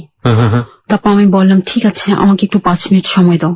তো আমি একটু চিন্তা করলাম কিভাবে পরিবেশটা হালকা করা যায়। আমি যখন বাথরুমে যাব তখন বাথরুমে যেতে আমার শাশুড়ি রুমের উপর দিয়ে। বললাম যে আমি ফ্রেশ হয়ে আসি। পরে আমি ওর রুমে যখন পা দিচ্ছি দেখি আমাদের বাসা থেকে যে খাবারগুলো পাঠানো হয়েছে আমার সাথে, সেই খাবারগুলো ওরা সবাই খাচ্ছে। আমাকে দেখে আমার ননাসের জামাইটা লাফ দিয়ে চলে গেল। বলে কি যে খাবার দিচ্ছেন না, এগুলো একটা খাবার হলো নাকি? আর দিচ্ছেন যখন খেয়েই নেই, আর তো আর আসা হবে না এখানে, আর তো খাওয়া হবে না। যে বউ আনছেন এভাবে বলতেছে। শুনে বললাম কেন আসবেন না, এটা একটা কথা হলো নাকি? আপনাদের বাড়ি ঘর আপনারা আসবেন না কেন? অনেকে এইভাবে তাকানোর পর আমার শাশুড়ি বললো তুমি কি বলছো জামাইকে? কই কি বলেছি? তুমি নাকি জামাইকে বলছো যে খবরদার আমার গায়ে হাত দিবেন না, মুখে বলেন। আমি কি বলেছিলাম নাকি? কই মনে নেই তো। আমার ননদের জামাই দিকে তাকে আমি বললাম ভাবিরা এরকম অনেক কিছু বলে, এত কিছু ধরতে হয় না। মানে আপনি এক ধরনের অ্যাপোলজি সেখানে করলেন। ওকে। তো আমার এই কথাতে পরিবেশটা হালকা হয়ে গেল। আচ্ছা। আমি ফ্রেশ হয়ে রুমে আসলাম। তা আমাদের বাসা থেকে অনেক ভালো ভালো খাবার দেওয়া হয়েছিল, আমিও দেখেছি। আচ্ছা। কিন্তু সেগুলো না দিয়ে ওরা এমন কিছু খাবার দিচ্ছে আমাদের দুজনকে, আমার হাজবেন্ড আর আমাকে, যেগুলো খাওয়ার মতো না। আর আমার তখন প্রচন্ড পেটে ব্যথা হচ্ছিল, কারণ আমি 4 থেকে 5 দিন আগে থেকে আমার খাওয়া দাওয়া টোটাল বন্ধ ছিল। আমি খেতে পারছিলাম না, বাসায় খুব কান্নাকাটি করতেছিলাম যে আমাকে উঠিয়ে আনে ওদের বাসায়। তো আমি বললাম প্লিজ আমি কিছু খাবো না, আমাকে জোর করো না, তোমরা খেয়ে নাও। শুয়ে আছি, ও আসছে মাত্র আমি আমার শাশুড়ি দরজার মধ্যে লাথি দিয়ে বলতেছে, আমার হাজবেন্ডের নাম ধরে বলতেছে এদিকে। তো এদিকে বলছে, ও সুর করে চলে গেল। চলে যে মানে তারা নানান ধরনের কথা বলতেছে আমাদের বাড়ির সম্বন্ধে, এটা করছি সেটা করছি, মেয়ের সাথে এই দেয়নি সেই দেয়নি, কোন যৌতুক দেয়নি, টাকা পয়সা দেয়নি, অমুকে খারাপ ব্যবহার করছে, এই করছে সেই করছে, বলতে বলতে রাত পুরো 4:30। ওকে। আপনি তখন বেডে একা আমি বসে বসে কাঁদছি। আচ্ছা। 4:30 সময় সে এসে আমাকে বলে ঘুমাওনি কেন, শুয়ে পড়ো। মানে পুরোপুরি সে মানে একেবারে হিপ্নোটাইজ যেটাকে বলে, মোটিভেটেড হয়ে গেছে। হ্যাঁ, এটা দিস ইজ ভেরি ব্যাড। ওকে, বলুন তারপর। আমি শুনলাম না, আমি সারাত বসে রইলাম, বসে বসে কাঁদছি। তো ও শুয়ে ঘুমিয়ে গেল। পরে আমাদের বাসার থেকে লোকজন গেল দুপুরের দিকে আমাকে আনার জন্য। তো ওখানে কিছু অপ্রীতিকর ঘটনা ঘটলো। মানে তারা বলতেছে আমি কিন্তু রাত্রে আসছি, তারা বলতেছে বউ এটা করেনি সেটা করেনি। আপনার এগেইনস্টে অনেক কমপ্লেন করতেছে, বউ ওকে ডাকেনি দুলাভাই বলে, ওকে ডাকেনি আপা বলে, তাদেরকে জিজ্ঞেস করেনি কোনো কথা। তো আমার চাচাতো বোনের জামাই গিয়েছিল সাথে, সে বলল সে তো আসলোই রাত্রে, তাকে তো আপনার কোনো সুযোগই দিলেন না, এক রাতের মধ্যে তারা সবকিছু এক্সপেক্ট করে বসে আছে। হ্যাঁ জি। তো এইভাবে আমাকে সন্ধ্যার দিকে আমাদের বাসায় নিয়ে আসলো, মানে আমাকে রেখে চলে আসছে তাদের বাসায় আসছে। পরে তাদের বাসায় হয়তো অনেক কথা হয়েছে। তো পরের দিন সকালে মালিক এসে আমাদের বাসায় ওর এক বন্ধুকে নিয়ে আসলো। সে বন্ধু রাস্তা দাঁড়িয়ে রইলো। ও আসলো, আসার পর আমাকে বলতেছে এই আসো, তুমি এখন আসো। আমাকে কেন, তুমি বাসায় আসো। না বাসায় আসবো না, তুমি এখন আসো। আমার এখন আমি যেতে পারবো না। মালিক আপনাদের বাসায় না এসে রাস্তা দাঁড়িয়ে আছে? জানলা দিয়ে বলছে আমাকে তুমি আসো। আমি বললাম এখন আমি আসতে পারবো না, তুমি বাসায় আসো, বাসায় এসে আমাকে নিয়ে যাও। আর এখন কিভাবে যাব সকালবেলা? তবে ও গলার চিৎকার করে বলতেছে এত বড় সাহস, কে মাস্তান? হ্যাঁ, আমার বাড়িতে যে বলছে যে ট্যাবলেট খাবেন, মানে ওর ভাবিরা ওর বোনরা এমন কিছু কথা বলছে। মানে ওরা যেমন ঠাট্টা করছে আমাদের বাসা থেকে লোকজন ঠাট্টা করেছে, কিন্তু ওরা সেগুলো অন্যভাবে নেগলেক্ট করে বলছে। আচ্ছা, বুঝতে পেরেছি, ওরা ওগুলোকে অন্যরকম মিনিং দাঁড় করিয়েছে। হ্যাঁ, সেটা নিয়ে ও খুব হইচই করে। তো সেদিন আমি যাই না, সেদিন আমাদের বাসা থেকে যাই, পরের দিন যাই। কিন্তু আমি একটা জিনিস লক্ষ্য করতেছি, ওদের সবার মধ্যে একটা জিনিস কাজ করতেছে যে আমাদের বাড়ি থেকে কোনো যৌতুক দেওয়া হয়নি। মানে সবাই যৌতুক নিয়ে অনেক বেশি। যৌতুক কি বিয়ের সময় কোন ধরনের কথাবার্তা না হয়েছিল? না না ওকে, না, তারপর ওরা এক্সপেক্ট করেছে যে আপনারা কিছু এটা দিবেন। দেব, আচ্ছা। হ্যাঁ, এরকম আশা ছিল ওদের। তো এটা নিয়ে প্রায় আমার শাশুড়ি আমার সাথে খুব ঝামেলা করতো। তো আমি বলতাম যে এরকম কথা তো আপনাদের সাথে ছিল না, আপনার ছেলে গেছে আমাকে বিয়ে দিতে চায়নি, আর এরকম কথা হলে তো বিয়ে দিতই না আমাকে। তো এটা বললেই মানে খুব খেপে যেত। আচ্ছা।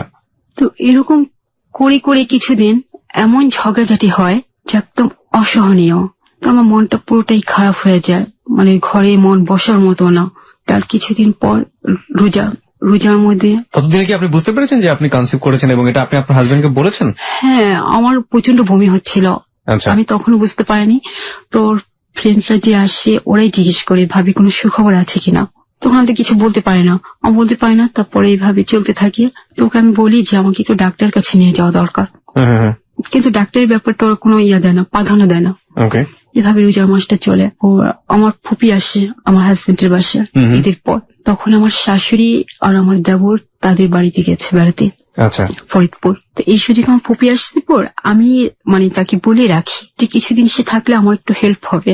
5-6 দিন থাকে, থাকার পর ওরা চলে আসে।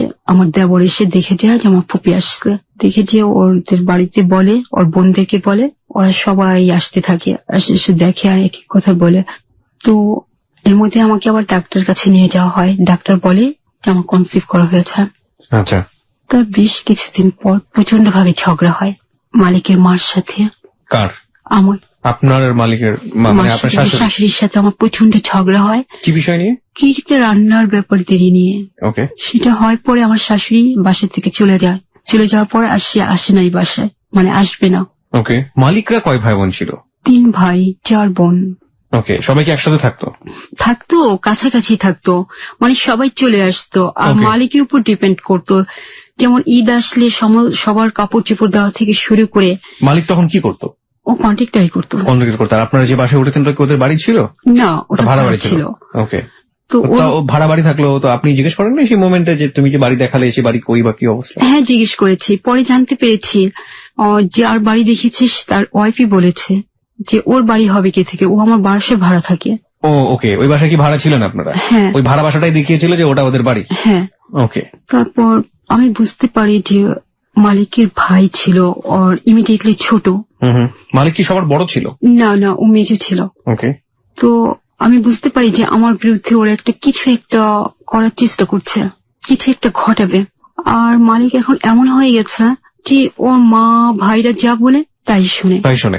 জি, আপনি বলছিলেন যে ওর মা বাসা থেকে বের হয়ে গেছে রাগারাগি করে। তারপর বের হয়ে যাওয়ার কিছুদিন পরে আমাকে মালিক বলতেছে যে এক কাজ করি, একটা মেয়ে আছে। তখন আবার বমি হয়েছে আমার, আর বমির সাথে রক্ত চলে আসছে গলা দিয়ে। কেন হলো এটা বুঝতে পারলাম না। আমার দেবর কখনো কিছু আনে না। সেদিন আমাকে একটি বড়ই এনে বলতেছে ভাবি নেন, এটা আপনার জন্য আনছি। বড়ই? হ্যাঁ, বড়ই। খাওয়ার পরে কিছুক্ষণ পর আমার প্রচন্ড বমি হয়, বমির সাথে রক্ত চলে আসে। ওকে। তো আমি কিছুক্ষণ চুপ করে বসে থাকি খাটে। বসে থাকার পর মালিকও খায় সেই বড়ই, ও খায়। খাওয়ার পরেই দেখলাম ওর সম্পূর্ণ ব্যবহারটা আমার প্রতি থেকে উল্টে গেল। ওরা আমাকে সহ্যই করতে পারছে না। আমাকে মনে হচ্ছে যে একটা বিরাট বোঝা একটা কিছু। আমাকে বলতেছে যে তোমার তো শরীর খারাপ, একটা মেয়ে আছে পরিচিত, খুব অসহায়, সেই মেয়েটাকে নিয়ে আসবো বাসায়, ও সব টেক কেয়ার করবে। থাকবে কোথায়? আমাদের ঘরে থাকবে, ফ্লোরে থাকবে। ফ্লোরে কেন থাকবে? অন্য একটা মেয়ে না, মেয়েটা খুব অসহায়, বিয়ে হয়েছিল, আমার হাজবেন্ডের সাথে পরিত্যক্ত হয়ে গেছে, কিন্তু মেয়েটা ভালো, সব কাজকর্ম করতে পারবে, সবকিছু করতে পারবে। আমি বললাম যে না, মেয়েটাকে তুমি আনতে পারবে না। কেন? আমাকে অসহায় মেয়ে হাজার হাজার আছে, সমাজে কয়টা মেয়েকে তুমি সহায় করতে পারবে? আর একটা উপযুক্ত মেয়ে কেন থাকবে আমার বেডরুমে? তো আমি কথা বলাতে ও আমার দিকে এমন করে তাকালো, মানে বাড়িতে তখন আমাকে পিটায় ধরে। তারপর আমাকে বলো যে ভাত বাড়ো। তো আমি বলতেছি যে তোমরা একটু বেরিয়ে খাও না, আমার খুব খারাপ লাগছে। তো ওর ভাই বলল ভাত দিলে দিতে বলেন, নয়তো আমি ঘুমিয়ে পড়লাম। তো আমাকে বলছে যে ভাত দাও। তো আমার উঠতে 5 মিনিট দেরি হয়েছে, এবং থাম করে আমাকে একটা থাপ্পড় দিয়ে বসলো। আপনার হাজবেন্ড? হ্যাঁ, থাপ্পড় দিয়ে বসে পর আমি ঘুরে খাটের উপর পড়ে গেলাম। পড়ে যাওয়ার পর তারপর আমার মারলে কেন? আমাকে কেন মারবে? আমি ভাত বাড়তে বলেছিলাম কতক্ষণ আগে, দেরি হয়েছে কেন? তো আমার তখন প্রচন্ড রাগ ধরে যায়। প্রচন্ড রাগ ধরে যাওয়ার পর আমি, কেন মারবে তুমি আমাকে এই মুহূর্তে বাসায় দিয়ে আসবা, আর আমি এখানে থাকবো না একটা মুহূর্ত। তো বলার পর আমাকে ধাম ধাম করে কয়েকটা খুশি মারে, মাথায়, চোখে, মুখে। ওর ভাই এসে আমাকে না ছাড়িয়ে সেও আমার গায়ে হাত তুলে পরে আমি তখন বকা দিয়ে বসি, তুই আমাকে কেন মারবি, তুই কে? তখন ওর ভাই বিশ্রী বকা দেওয়ার পর আমি বলি, মালিককে বলেছি, তোর ভাই কেন আসবে মাঝখানে, কেন তোর ভাই আমার সাথে ধরনের আচরণ করবে, আর তুই কেন মারবি আমাকে, এক্ষুনি বাসায় দিয়ে আসবি। এই কথা বলাতে মালিক আমাকে বিছানায় ধাক্কা দিয়ে ফেলে দিয়ে ওর পেটের উপর দাঁড়িয়ে পেটে পাড়া দিয়ে বলে, পেটের বাচ্চা পেটে মেরে ফেলবো। অনেক মারধর করে এমন অবস্থা হয়ে যায় আমার, যে আমার মুখ দিয়ে শুধু সাদা ফেনা আসতে থাকে, আমার সেন্সলেস অবস্থা হয়ে যায়, আমার কোনো জ্ঞান থাকে না। হাতের চুড়িগুলি সব ভেঙে যায়, কানে দুল ছিল সেটা ছিটে পড়ে যায়। আমি কিছু আর বলতে পারি না। রাত কখন পার হয়েছে আমি কিছু জানি না। তারপর ভোরবেলাতে কারো স্পর্শে আমার ঘুম ভাঙে। তাই দেখি মালিক আমাকে ধরে আমার মাথায় হাত বোলাচ্ছে পর আমার একটা ঘৃণা জমে গেল ওর প্রতি। হাতটা সরিয়ে দিলাম, ঘুরে অন্যদিকে তাকিয়ে বসে আছে। তারপর আমাকে বলে যে চলো বাসায় দিয়ে আসবো। না, বললাম এখন আমি যেতে পারবো না বাসায়। এখনই যাবা তুমি, এখনই দিয়ে আসবো। তখন আবার আমার বাবা মারা যে পুরনো ঢাকা গ্যান্ডারিয়া ছিল, সেখান থেকে ওরা চলে আসছে মাতোয়াল। আচ্ছা, মানে বাসা ট্রান্সফার করে ফেলেছে। বাসা আমি চিনি না তখন।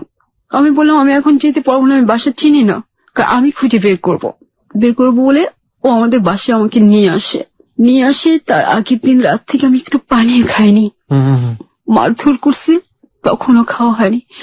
রাস্তায় যখন আসি আমার এত পানি পিপাসা লাগছে যে বলার মতো না। আমার প্রচন্ড শরীর ব্যথা করছে আর পেটে অসম্ভব ব্যথা হচ্ছে, যন্ত্রণা হচ্ছে।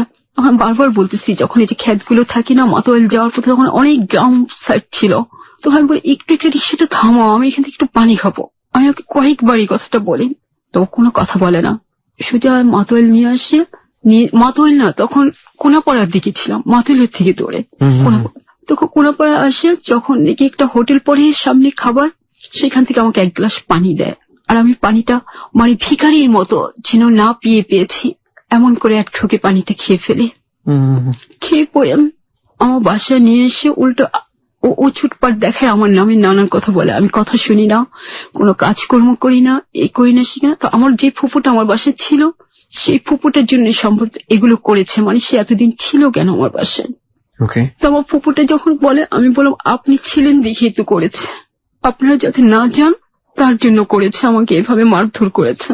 আমি এগুলো আগেই বুঝতে পেরেছিলাম, কিন্তু আমার কথা আমার বাবা মা তখন ব্যথিত না হয়ে আমার ফুপু আমাকে চড় মারে গালের মধ্যে ধরে, আপনার হাজবেন্ডের সামনে। হ্যাঁ, আমরা কি অভুক্ত ভিখারি যে তোমার বাসা থাকার জন্য পড়ে গেছিল, তুমি তো থাকতে বলছো।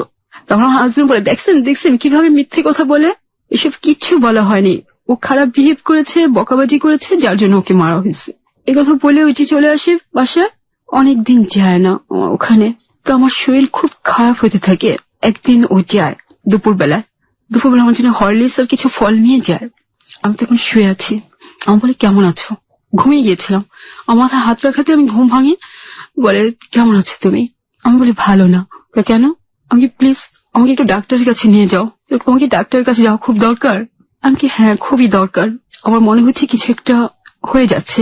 বলার পক্ষে ঠিক আছে, তুমি কিছুদিন অপেক্ষা করো, আমার হাতে এখন টাকা নেই, টাকা আসলে আমি তোমাকে নিয়ে যাব। কিন্তু তার পরের দিন এমন ব্যথা হয় আমার, হঠাৎ করে সকাল থেকে ব্যথা হয়, আমি বুঝতে পারি না আসলে ব্যথাটা হচ্ছে কেন। আমি এই ধারণা আমার কোনো, সেদিন আমার মা ছিল না বাসায়, কেউ ছিল না, আমি আমার ছোট বোন বাসায়, আর ভাইগুলো তো সব বাইরে। তো হঠাৎ করে আমার এত ব্যথা যে আমি সহ্য করতে পারছি না, আমি নীল হয়ে যাচ্ছি পুরো। তো ব্যথাটা গেল, রাত গেল, মা রাত্রে আসলো। তখন আমার বাচ্চার বয়স 4 মাস শেষ হয়ে 5 মাসে পড়েছে। তারপর আমি টয়লেটে যেতে পারছি না, বাথরুমে যেতে পারছি না, আমার এতটা সময় আমি পাচ্ছি না। ওকে। তো আমি বললাম যে আমার খুব খারাপ লাগছে। আমার বোন একটা প্লাস্টিকের ঢিস ছিল, ওই ঢিসটা আমাকে দেয় যে তুমি এটা উপরে দাঁড়াও। তা মোটামুটি দাঁড়ায়, তো ওগুলো অনেক পানি পড়তে থাকে। তো আমার ওখানেই কোনাপাড়ার দিকে আমার আব্বার এক বন্ধু ছিল, তার বউ এরকম কাজ করতো, ধাত্রীর কাজ করতো। জি। তো তাকে ডাকে আনা হয়। সে আমাকে দেখে বলে ওর তো বাচ্চাটা নষ্ট হয়ে যাবে। বাচ্চাটা নষ্ট হয়ে যাবে? নষ্ট হয়ে গেছে অলরেডি, যেহেতু পানি ভেঙে গেছে, এই বাচ্চা থাকবে না, ওকে তাড়াতাড়ি হাসপাতালে নেওয়া দরকার। তখন আমি যে ডাক্তার দেখাতাম, মানে আমার বিয়ের পর আমার হাজবেন্ডের বাসায় থাকা যে ডাক্তারকে দেখিয়েছিলাম গ্যান্ডারিয়া, আমি সেখানেই আসি। একটা সিএনজি নিয়ে আসি, কিন্তু সিএনজি এমন অবস্থা যে ব্লাড দিয়ে ভেসে যায় সিএনজি। আর আমি চিৎকার করে কান্নাও করতে থাকি। আমার কান্নার চোটে সিএনজি আলা মানে কিভাবে যে সিএনজি চালায় বলার মতো না। এসে দেখি ক্লিনিক তালা মারা। তো পাশের এক ভদ্রলোক বের হচ্ছিল, সে আমার অবস্থা দেখে বলে মেয়েটাকে তো মেরে নিয়ে আসছেন, আনেন আমার বাসায় নিয়ে আসেন। ওই ভদ্রলোক আর সিএনজি আলা আমাকে ধরে ওনার বাসায় নিয়ে ওনার খাটের উপর শোয়া দেয়। ওনার বউকে বলে যে তুমি ওর যত্ন নাও, আমি ডাক্তারকে ফোন দিচ্ছি। তো ওই ভদ্রলোক ফোন দেয়, আর তো বারবার ফোন দিয়ে ওই ভদ্রলোক গিয়ে ডাক্তারকে নিয়ে আসে। ডাক্তারকে নিয়ে এসে আমাকে তাড়াতাড়ি করে রুমে ঢোকানোর পর মানে সবাই ভাবছে যে অপারেশন করতে হবে, কিন্তু অপারেশন করতে হয়নি, বাচ্চাটা অ্যাবর্শন হয়ে গেছে নিজের থেকে। প্রিয় শ্রোতা, আমি আবারও বলছি আপনাদেরকে, আজকের যে জীবনের গল্প প্রচার হচ্ছে, আমি সবাইকে স্পেশালি একটা রিকোয়েস্ট করেছি আজকের এই জীবনের গল্পে।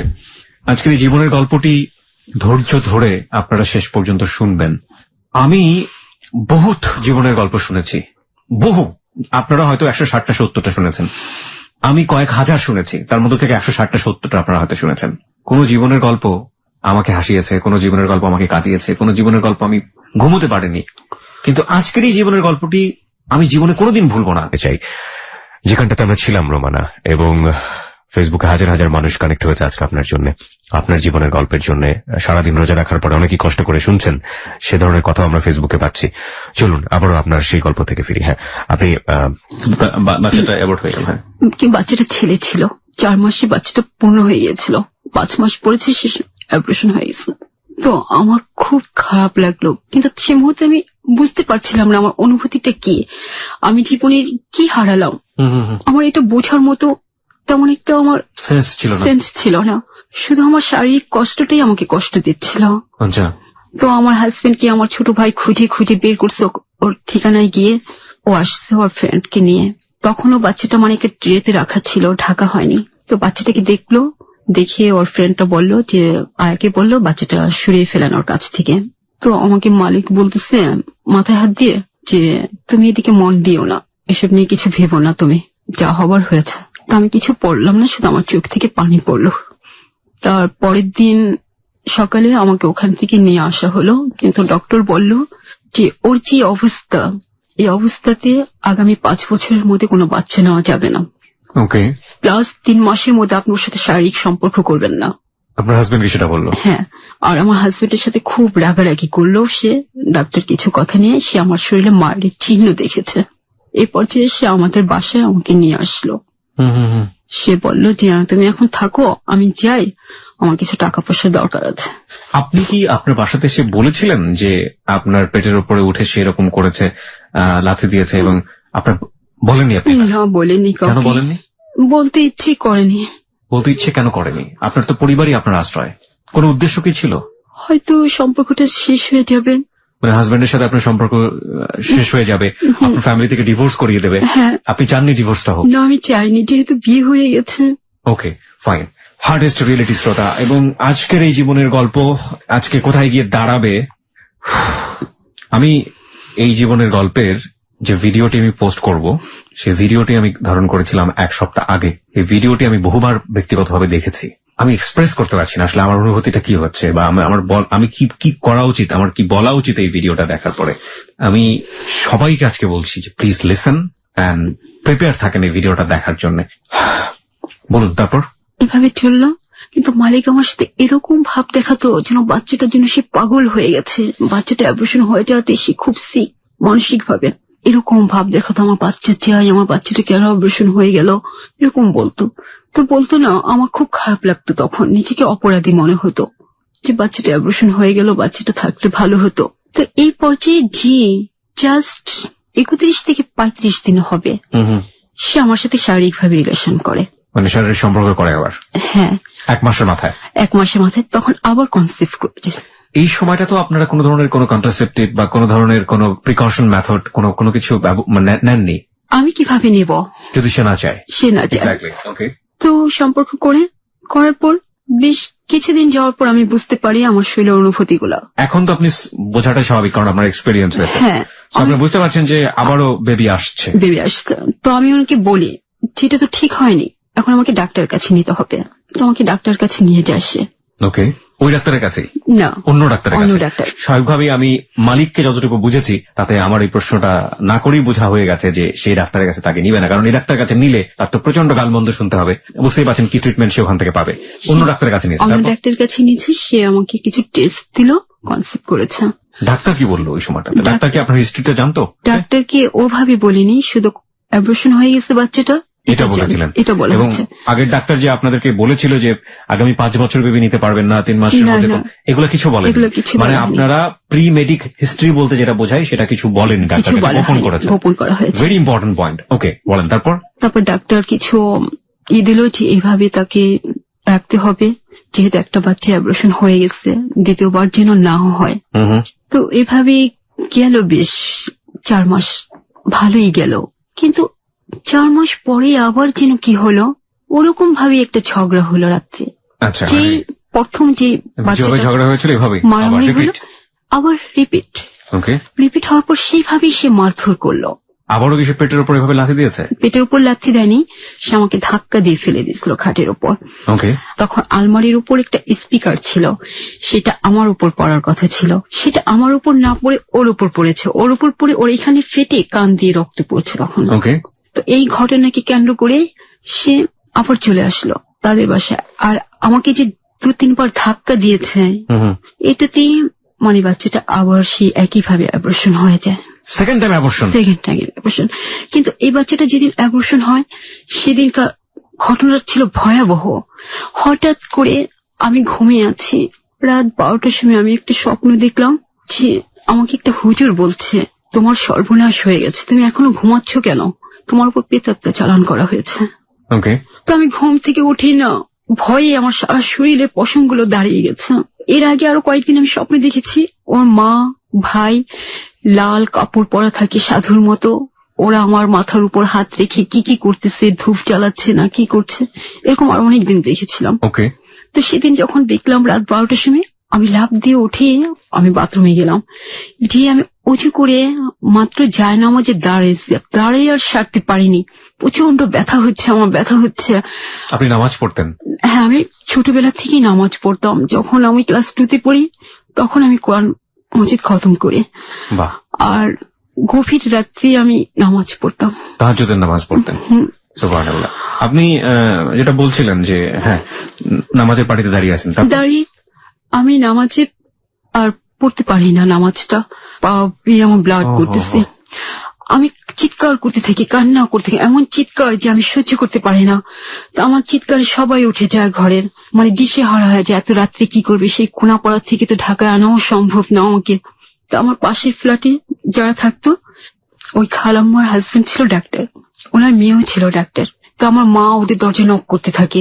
তারপর ওই আঙ্কেল এসে আমাকে দেখে, উনি বাইরে গিয়ে বলে আম্মাকে বাচ্চার অপারেশন হয়ে যাবে, ওকে যত তাড়াতাড়ি সম্ভব মেডিকেলে রেফার করা উচিত, আর আমি ডেলিভারি কেস করি না। ওকে। আমার মা এরা সবাই আমাকে বলে যে নিয়ে যাই হাসপাতালে। আমি চিৎকার করতেছি, কান্নাকাটি করতেছি যে আমি কোথাও যাব না, আমার পক্ষে কোথাও যাওয়া সম্ভব না। কেন বলছিলেন এটা? কেন আমার এত ব্যথা হচ্ছে, এত যন্ত্রণা হচ্ছে, আমার মনে হচ্ছে না যে আমি গাড়িতে উঠতে পারবো বা বের হতে পারবো। তো আমার আব্বার যে ফ্রেন্ডের মহিলাটা ছিল ধাত্রী, তার ওয়াইফ, সেও আসছে, এসে সে বলতেছে এটা কেমন কথা, 4 মাস হয়নি, মাত্র 4 মাস হয়েছে একটা বাচ্চা অপারেশন হয়েছে, এর মধ্যে আবার আরেকটা বাচ্চা কি করে আসছে। শুনেই তো আমি হতভঙ্গ হয়ে গেছি। তারপর উনি এক হুজুরের কাছে গেছে, হুজুর বলছে দেখেন আল্লাহর উপরে তো কিছু নেই, সব আল্লাহর উপর ভরসা, তবে আমি পানিটা পরে দিচ্ছি, যদি বাচ্চা উল্টো হয়ে থাকে বাচ্চা সোজা হয়ে যাবে, আর যদি বাচ্চা অপারেশন হবার হয় হয়ে যাবে, এই বাচ্চা যদি না থাকার হয় থাকবে না। ওকে। তো আমাকে সেই পানিটা এনে খাওয়ালো, আমার যাচ্ছে না, পানিটা কোন রকম আমার মুখে 3 চামচ পানি দিচ্ছে। তো কিছুক্ষণ পর বাচ্চাটা অপারেশন হয়ে যায়, কিন্তু বাচ্চাটা জীবিত ছিল। আর এই বাচ্চাটা একটা মেয়ে ছিল, মানে পুতুলের মতো সুন্দর ছিল, মানে যারা দেখছে সবাই এখন পর্যন্ত। জীবিত ছিল মানে কতক্ষণ জীবিত ছিল? 2 মিনিট। সে আমার মা নাকি চামচ দিয়ে ঠোঁট নাড়ছিল, চামচ দিয়ে পানি দিছে, 2 চামচ পানি খেয়েছে। সে পানি খেয়েছে, সে 2টা শ্বাস ছাড়ছে। আর সবচেয়ে বড় কথা, আগের বাচ্চাটা যখন অপারেশন হয় তখন তার সারা শরীর নয়, তার মাথাটা ছিল জখম, আর এই বাচ্চাটা হয়েছিল পায়ে। আবার আমার ভাই এরা খুঁজে মালিককে নিয়ে যায়, নিয়ে যাওয়ার পর ও আসছে, বাচ্চাটাকে দেখে ও সন্দেহ করতেছে বাচ্চাটা আমি অপারেশন করে ফেলছি। ও এরকম বলতেছে, ও বলতেছে বাচ্চাটাকে দিয়ে দেন, আমি কি ডাক্তারি পরীক্ষা করব। পুরুষ জাতির কলঙ্ক ছাড়া কিছু বলার নেই। এবং ওকে, আমি আবারও বলছি যে আজকের এই স্টোরিটা সবাইকে আমি রিকোয়েস্ট করছি, please listen this story, last পর্যন্ত শুনবেন, সবার কাছে আমার রিকোয়েস্ট। আমি এখানে পাশবিকতার বর্ণনার কোনো ইন্টেনশন আপনাকে শুনতে বলছি না, আমি শুনতে বলছি বিশেষ একটা কারণে। সেই কারণটা এখন পর্যন্ত আসেনি এই গল্পে। আপনি চিন্তা করতে পারবেন না যে আজকের এই ক্লোজ আপ প্রেজেন্স হ্যালো 8920 আপনাকে কোন সেন্সের কাছে দাঁড় করিয়ে দেবে। এবং একটি বিশেষ ভিডিও আমরা পোস্ট করতে চাই আমাদের ফেসবুক পেজে, প্লিজ একটু কষ্ট করে জেগে থাকুন। শুধু আপনি না, আপনাকে বলবো আজ হ্যালো 8920 টিম মেম্বার হিসেবে আপনি আরো 10 জনকে বলুন যে আজকের এই গল্প যেন তারা অবশ্যই শোনে। হ্যাঁ বলুন। তারপরে তো মালিক আমার সাথে খুব খারাপ ব্যবহার করে, আবার খারাপ ব্যবহার করে। ওর ধারণা আমি অপারেশন করে ফেলছি, বাচ্চাটা আমি ঘর করতে চাই না তাই। ও অনেক দোষারোপ করতেছে, আমাকে বলতেছে তুমি আগে সুস্থ হও, তোমার সাথে তারপর আমার বোঝাপড়া আছে। কিন্তু এর মধ্যে আমি মানে অ্যাবনর্মালে চলে যাই, মানসিকভাবে অ্যাবনর্মাল হয়ে গেছে। এত সুন্দর একটা বেবি কেন এভাবে চলে যাবে, আমাকে শুধু এই জিনিসটা পীড়া দিচ্ছিল। তারপর এই ঘটনা নিয়ে মালিক আমার সাথে অনেক দিন পর্যন্ত খারাপ ব্যবহার করলো, অনেক দিন, প্রায় ওর সাথে আমার 7 থেকে 8 মাস পর্যন্ত কোনো সম্পর্কই ছিল না, যোগাযোগই ছিল না। তারপর আবার আমার সাথে যোগাযোগ করে, আমাদের বাসায় আসে। তো আমাকে অনেকেই বলে যে মানুষ একবার না 7 বার দেখে, মানুষ একদিন খারাপ থাকে আরেকদিন ভালো হয়, ভালো হতেও তো পারে। এই কথা চিন্তা ভাবনা করেই তাকে আবার গ্রহণ করা হয়, সে আমাদের বাসায় থাকে, আমাদের বাসায় আসে। এভাবে আমি আবার কনসেপ্ট করি। আবার কনসেপ্ট করে ফেলেন? হ্যাঁ। কয় মাসের মধ্যে? 1 বছরের মধ্যে। এবার একটা বড় গ্যাপ নেন আপনারা, যদিও প্রথম গ্যাপে 5 বছরের গ্যাপ নেওয়ার কথা ছিল। ওকে। এবার ডাক্তার জামিলিবাগ পাঠান, জি, প্রফেসর আনোয়ারের কাছে। অনেকে আগে প্রেসক্রিপশন গুলো দেখানোর পর উনি বলে যে আমি কি করব, এটা কি করেছে, এর শরীরে 1 ছিটা রক্ত নেই, ক্যালসিয়াম নেই, একে আমি কি করে বাঁচাবো এই বেবিটাকে? হ্যাঁ। ওকে। আমার কথা বলছে, মানে আপনাকে কিভাবে বাঁচাবে, তার মধ্যে আবার কনসেপ্ট করে বসে আছে। জি। তো এইভাবে উনি ট্রিটমেন্ট দিচ্ছে, আর প্রতি এসে আমাকে পাওয়ারফুল ইনজেকশন করা হচ্ছে, সপ্তাহে 2টা করে, 2500 পাওয়ারের। 2500 পাওয়ারের কি এটা অ্যান্টিবায়োটিক? হ্যাঁ হ্যাঁ, যাতে অ্যাবর্শন না হয় বাচ্চাটার। OMG, আমি ডক্টর না, I not a physician, but আপনি চিন্তা করে দেখুন সিচুয়েশনের জায়গা থেকে, প্রতিদিন 2500 পাওয়ার, যে মেয়ের শরীরে ব্লাড নেই। ওকে। তারপর স্লাইন চলতো, খাবার দাবারটা টোটাল বন্ধ, কিছুই খেতে পারতাম না। এইভাবে 7 মাসের মতো গেল। এর মধ্যে আবার মালিকের চরিত্রগুলো আমার কাছে ধরা পড়ে গেছে। ও যে কোনো মেয়ের সাথে যখন তখন চলে যায়, কখনো চিটাগাং, কখনো মাধবকুণ্ড, এরকম চলে যাচ্ছে। তো আমি বললে আমার সাথে ঝগড়া লাগে, কিন্তু এই বাচ্চাটা টিকানোর জন্য ও চেষ্টা করেছে অনেক। এই 7 মাসের পর্যায়ে এসে সে একদিন বলতেছে যে আমি চিটাগাং যাচ্ছি, ওকে, কক্সবাজার। তো কেন? তার কাছে আমি কিছু মেয়ের ছবি দেখতে পাই, আমি প্রশ্ন করাতে সে খুব রেগে যায়, মানে আমার কোনো কিছু জানার অধিকার নেই। আমার কেন থাকবে না জানার অধিকার? আপনারই তো অধিকার আছে, আর কার অধিকার থাকুক বা না থাকুক। এ নিয়ে আমার সাথে তুল কালাম ভাবে ঝগড়া হয় পর আবারও সেই ধাক্কা ধাক্কির পর্যায়ে চলে যায়, আবারও হাতাহাতি চলে যায়। তো এবার আমাকে আমার বাবা মা খুব বকা দেয় যে ও জাহান্নামে যাক, তুই কেন যাস ওর সাথে কথা বলতে। রাইট। এই কথা বলে সে চলে যায়, যে মানে প্রচন্ড ঝগড়াঝাটি হয়, আর এমন ঝগড়াঝাটি করতো মানে অশ্লীল পর্যায়ে, যেগুলো আমার বাজে কথা বলতো, আমার সহ্য করা একেবারে সম্ভব ছিল না। তো এইভাবে চলে গেল। বাচ্চাটা যখন হবে তখন ডাক্তার বলল যে 1 মাস আগে ভর্তি হতে হবে, প্লাস বাচ্চা হওয়ার পর কতদিন থাকতে হয় তা জানা নেই। তো আমি টোটাল অ্যামাউন্ট চিন্তা করে দেখলাম 1 থেকে 1.5 লাখ টাকা চলে যাবে। ওকে, 1.5 লাখ টাকা কোথা থেকে বিয়ার করবে আমার বাবা এত টাকা এই মুহূর্তে? আর তখন আমাদের আর্থিক সংকেত অতটা ভালো না, জি।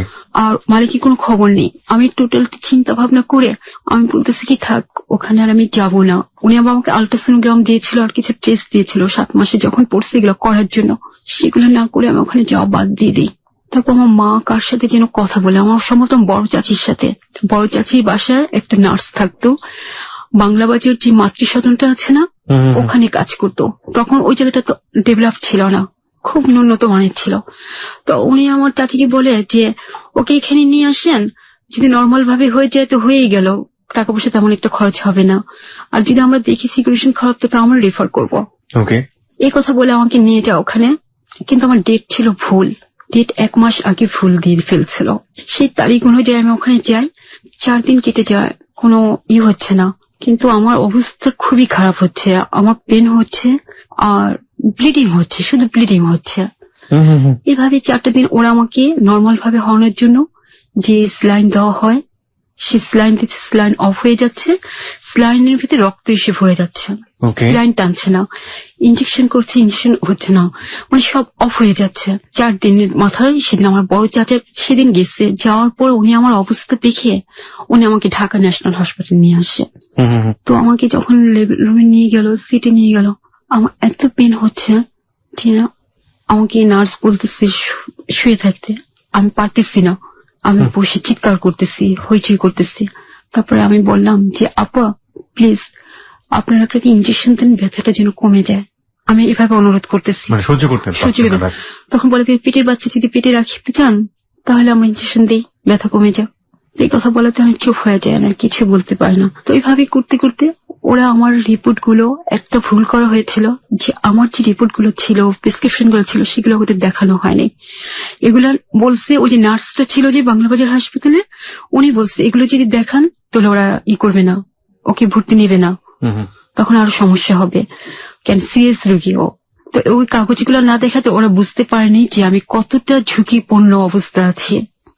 ওরা ভাবছে কি নর্মাল হবে, হওয়ার চেষ্টা করি, না হলে সিজারিং করবো এরকম। তো ওরা নর্মাল হওয়ার মতো ওরাও আবার চেষ্টা করে, স্লাইন টেলাইন সবকিছু একটা পর একটা ওষুধ টষুধ লিখে দিচ্ছে, এই করছে।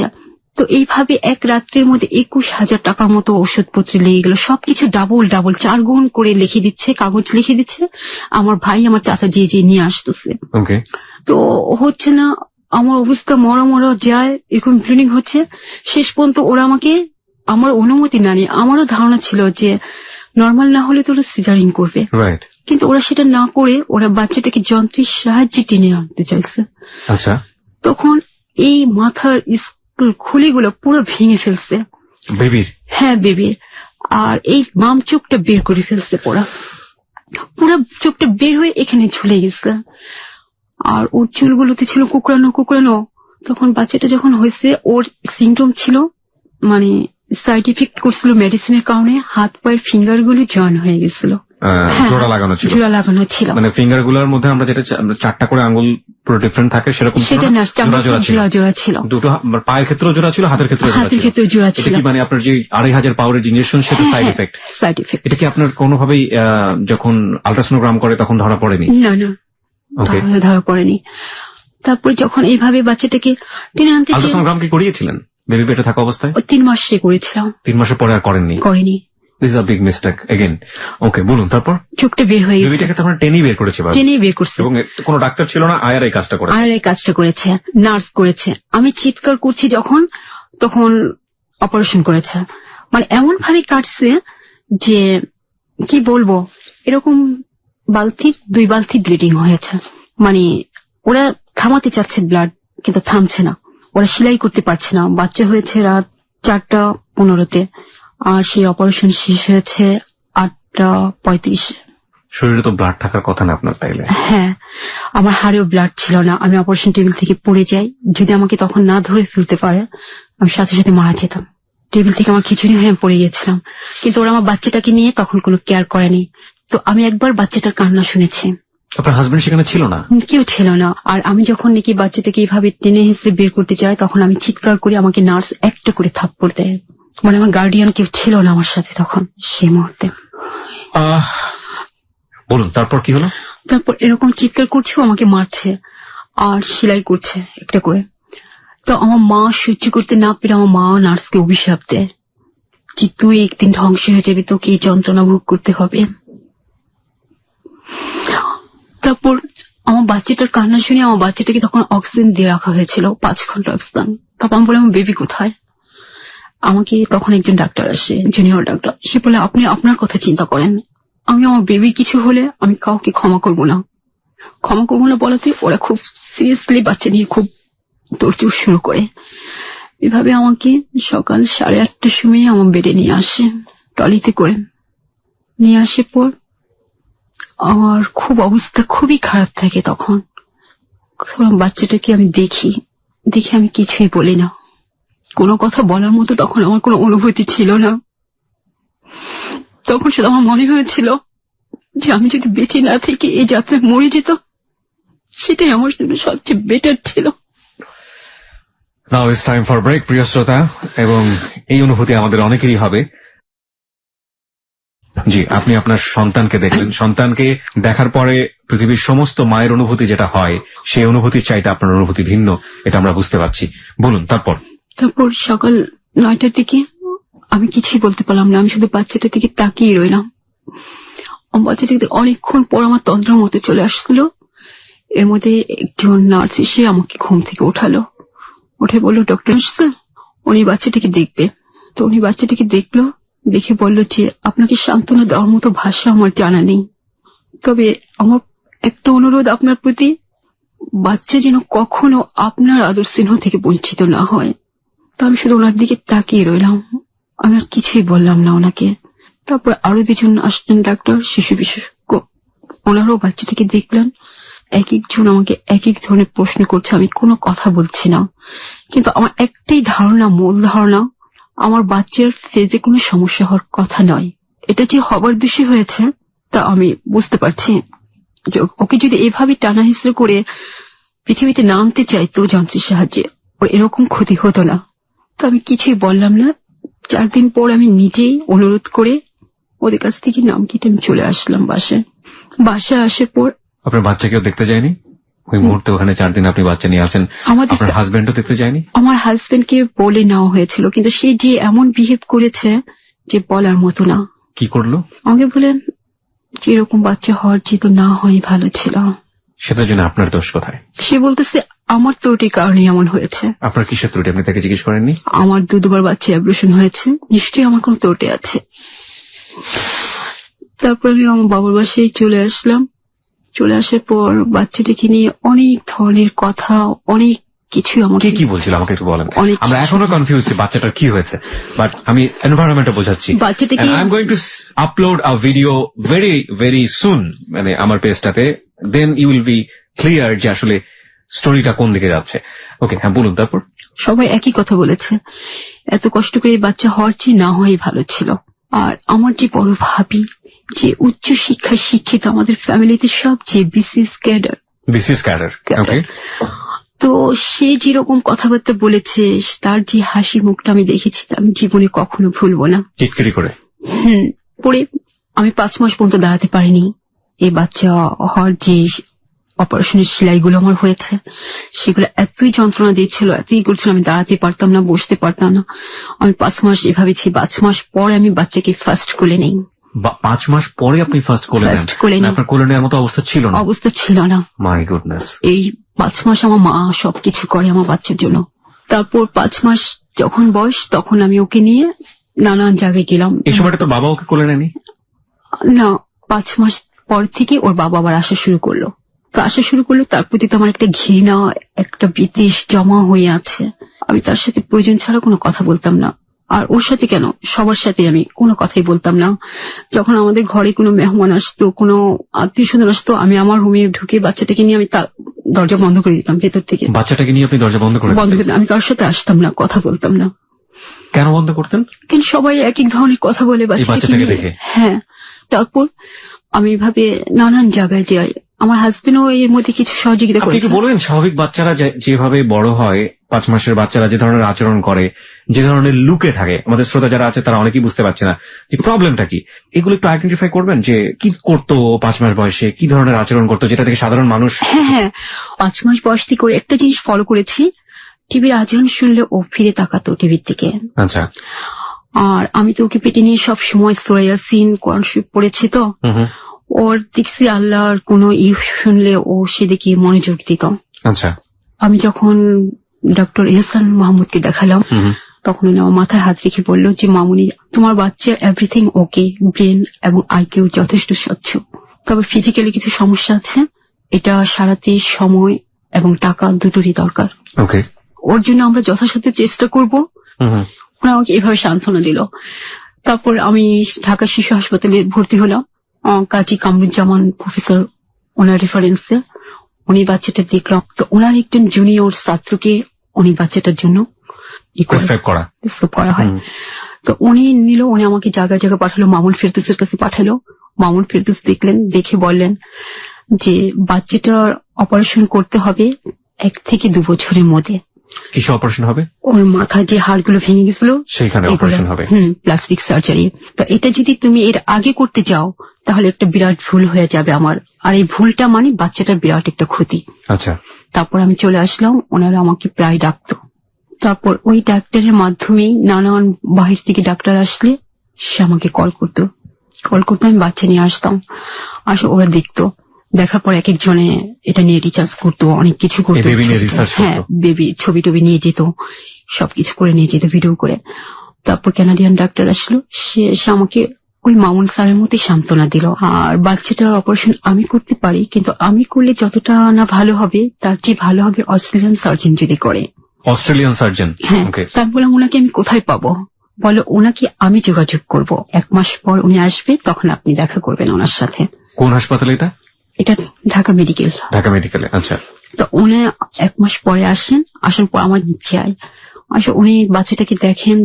আরো 2-3 দিন আমি আসলাম, কাগজপত্র কিছু দেওয়া হলো, কি করা হলো, উনি চলে গেলেন। চলে যাওয়ার পর আমাকে একদিন ডাক্তার ডেকে বলল যে বাচ্চাটার জন্য যদি আপনাকে বিদেশ যেতে হয় আপনি কি যাবেন? ওকে। আপনি কি পারবেন? তখন আমি বললাম ওকে সুস্থ করার জন্য যদি আমাকে চাঁদে যেতে হয় আমি চাঁদেও যাব, কিন্তু বাট প্রবলেম হচ্ছে আমার আর্থিক সংগতি এখন নেই। ইতিমধ্যে আমার 1 থেকে 1.5 লাখ টাকা খরচ হয়ে গেছে বাচ্চার পেছনে। আমি তখন ওর বয়স কত যখন আপনাকে বিদেশ যাওয়ার জন্য এই ধরনের কথা আসছে? 9 মাস। তখন বেবির বয়স 9 মাস। ওকে। আমাকে এই কথা বলার পরে তারপরে চেষ্টা করতে করতে মানে 1 বছর আমি ডাক্তারদের দুয়ারে দুয়ারে ভিখারিনী যেভাবে ঘুরে আমি এভাবে ঘুরেছি। অনেক ডাক্তার অনেক মন্তব্য করেছে, অনেকে বকা দিয়েছে, অনেক কিছু করেছে। পরিবারের লোকজন কি বলতো বেবিটা নিয়ে? পরিবারের লোকজন অনেক খারাপ কথা বলতো, বিশেষ করে আমার শাশুড়ি তো আমাকে ছেড়ে দিতেই বলছে যে আমার প্রবলেমের জন্য আমার সাথে ভূতের আসর আছে, জিনের আসর আছে, এর জন্য বাচ্চা এমন হচ্ছে, এই মেয়েকে নিয়ে ঘর করা যায় না, তুই অন্য জায়গায় বিয়ে কর। ওর ছেলেকে বলেছে? ওর ছেলেকে বলেছে। তো ওর ছেলেও মানে বাচ্চার কোনো খোঁজ খবর নেয় না, এই করে না সেই করে না। 9 মাস যখন বয়স, ও 1 বছরের মতো দাঁড়িয়ে দাঁড়িয়ে ঘুরছেন, ওই সময়টাতে কি ও সাধারণ বাচ্চার মতো কথাবার্তা বলতে পারতো, চিল্লাচিল্লি করতে পারতো? হ্যাঁ। প্রিয় শ্রোতা, একটা জিনিস শুধুমাত্র এনশিওর থাকেন যে বেবি ফিজিক্যালি চ্যালেঞ্জড, যেটাকে আমরা বলি, বিভিন্নভাবে চ্যালেঞ্জড, আকার আকৃতির দিক থেকে, অ্যাক্টিভিটিস এর দিক থেকে, কিন্তু সম্ভাবনা শূন্য হয়ে যায়নি, সম্ভাবনা আছে। সেই সম্ভাবনাকে বাস্তবায়ন করার জন্য তার মা যা করা সেটা করছেন। ওকে। তারপর ডাক্তার হাসান সবকিছু রেডি করে আমাকে বললো যে এত তারিখে আপনার অস্ট্রেলিয়ার ফ্লাইট। অস্ট্রেলিয়াতে? এবং এটা সম্পূর্ণ ফ্রি? বাংলাদেশ সম্পূর্ণ ফ্রি? হ্যাঁ, বাংলাদেশ গভর্নমেন্ট না, এটা রোটারি অর্গানাইজেশনের পক্ষ থেকে এটা করা হয়েছে। করা হয়েছে, কিন্তু পাসপোর্ট সব আমাকে করতে হয়েছে। ওকে। তারপর আমি এভাবে অনেক যুদ্ধ করে গিয়েছি, আমার হাজবেন্ড তো আমাকে যেতেই দিবে না। তারপর আমি ওইখানে গেলাম, ট্রিটমেন্ট হলো। বাচ্চার যখন ফার্স্ট অপারেশন হয়, নন স্টপ 13 ঘন্টার অপারেশন ব্রেনে। হ্যাঁ, ব্রেনে। ওর পুরো খুলিটা ওরা আবার করে ফেলছে, মানে এটা কি বলে মেশিনে গুঁড়ো করে ফেলছে, হাড়গুলো গুঁড়ো করে এগুলো ওরা ঢালাই করে চশমার কাচের মতো কেটে কেটে তারপর ওরা সেটিং করেছে এখানে। ওকে, আমি এগুলো বুঝবো না ডাক্তার, এটা বাট কিছু একটা হয়েছে যেটা ওর জন্য প্রয়োজনীয় ছিল। হ্যাঁ, চোখটা ঠিক। কত বছর বয়সে এটা হলো? এটা 13 মাস বয়সে। 13 মাস বয়সে হয়েছে। আচ্ছা। তারপর যখন ওর বাড়িতে রাখা হয়েছে তখন আমাকে বললো ডাক্তার যে আমরা খুব ওয়ারিতে আছি, ওর সেন্স কিরকম হয়। ও আপনাকে চিনতে পারে কিনা, আপনি ওকে কাছে জানতো দেখি। তো আমি যে তখন চোখ বন্ধ করে আছে, আমি শুধু বলছি প্রিয়াঙ্কা। আপনি নামটা কি আপনি রেখেছিলেন? হ্যাঁ, এটা আমি আগে থেকে ঠিক করে রেখেছিলেন, ওর নাম হবে প্রিয়াঙ্কা। প্রিয়াঙ্কা, ওকে, সাদিয়া জাহান প্রিয়াঙ্কা। ওকে। যখন আমি গেলাম, ওর নাম ধরে ডাকলাম প্রিয়াঙ্কা, ও শুধু আম্মু বলে আমার হাতটাই যে ধরলো, হাতটা আর ছাড়লো না। ওকে। তারপরে যতদিন হসপিটালে ছিলাম ওই একই অবস্থা করতো, আর ডাক্তার বলতো মম মেডিসিন, এরকম করে অপারেশন গুলো শেষ হলো। সেখানে অনেক বাদ প্রতিবন্ধিতা ছিল, অনেক কিছু আমাকে অতিক্রম করতে হয়েছে। আমার ইচ্ছে ছিল বাচ্চাটার সমস্ত সুস্থ অপারেশন গুলো আমি শেষ করে আসবো, কিন্তু মালিক এখান থেকে ইমেল করে ফ্যাক্স করে আমার নামে এমন কিছু পাঠাচ্ছিল যে সেখানে আর থাকা সম্ভব হয়নি। ও বলছিল যে আমার কোনো প্রবলেম নেই বাংলাদেশে, আমি যদি ওখানে নাগরিকতা চাই ওখানে যেন কিছুতেই আমাকে না দেয়। ও বাচ্চার জন্য এবং আমার জন্য অর্ধমত প্রায় এরকম করতে। আর আমি কখনো আমার ফ্যামিলির সম্বন্ধে মানে ব্যাড সাইড বলিনি, আমার বাবার বাড়িও না, আমার হাজবেন্ডের বাড়ি না। যখন আমার হাজবেন্ডের কথা জিজ্ঞেস করা হয়েছে, আপনি বলেছেন he is a good boy. হ্যাঁ, গুড বয়।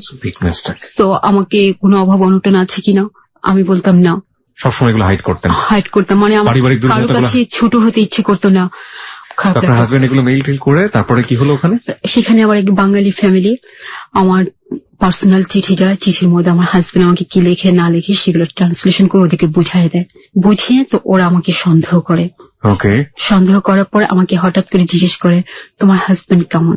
তো আমি তো সবসময় ভালো বলে আসছি, তো আমাকে হঠাৎ করে জিজ্ঞেস করে তো আমার ভিতরে কেমন যেন একটু হয়ে আসে, কি ব্যাপার। তো আমি বলি যে সে এরকম অ্যাডিকটিভ, আর সে প্রায় আমার সাথে ফাইটিং এ যায়। তো ওরা আমার কথাটা বিশ্বাস করে না, ওরা ভাবছে যে আমার ওই দেশের প্রতি লোভ চলে আসছে, যে কারণে আপনি ওইভাবে আমি থাকতে চাচ্ছি। আমার বাংলাদেশে আমি বাংলাদেশে আসলাম। বাংলাদেশে এসে আমার শুরু হলো আরেক যুদ্ধ। আমার হাজবেন্ড তো পুরো একদম বাইরে চলে গেছে, আমার আয়ত্তের ভেতর নেই। এদিকে আমার ফ্যামিলিতে আমি একটা বোঝা হয়ে গেলাম, সবার কাছে আমি একটা খারাপ হয়ে গেলাম, এইভাবে যে আমি যে কেন ওখানে থাকতে পারলাম না, আমি কেন এত বড় সুযোগটা হাতছাড়া করে আবার তাদের বোঝা হয়ে যাচ্ছি। এভাবে করে ওরা আমাকে প্রায় খারাপ ব্যবহার করতে লাগলো। খারাপ ব্যবহার করতে করতে এভাবে 10টি বছর পার হয়ে গেল।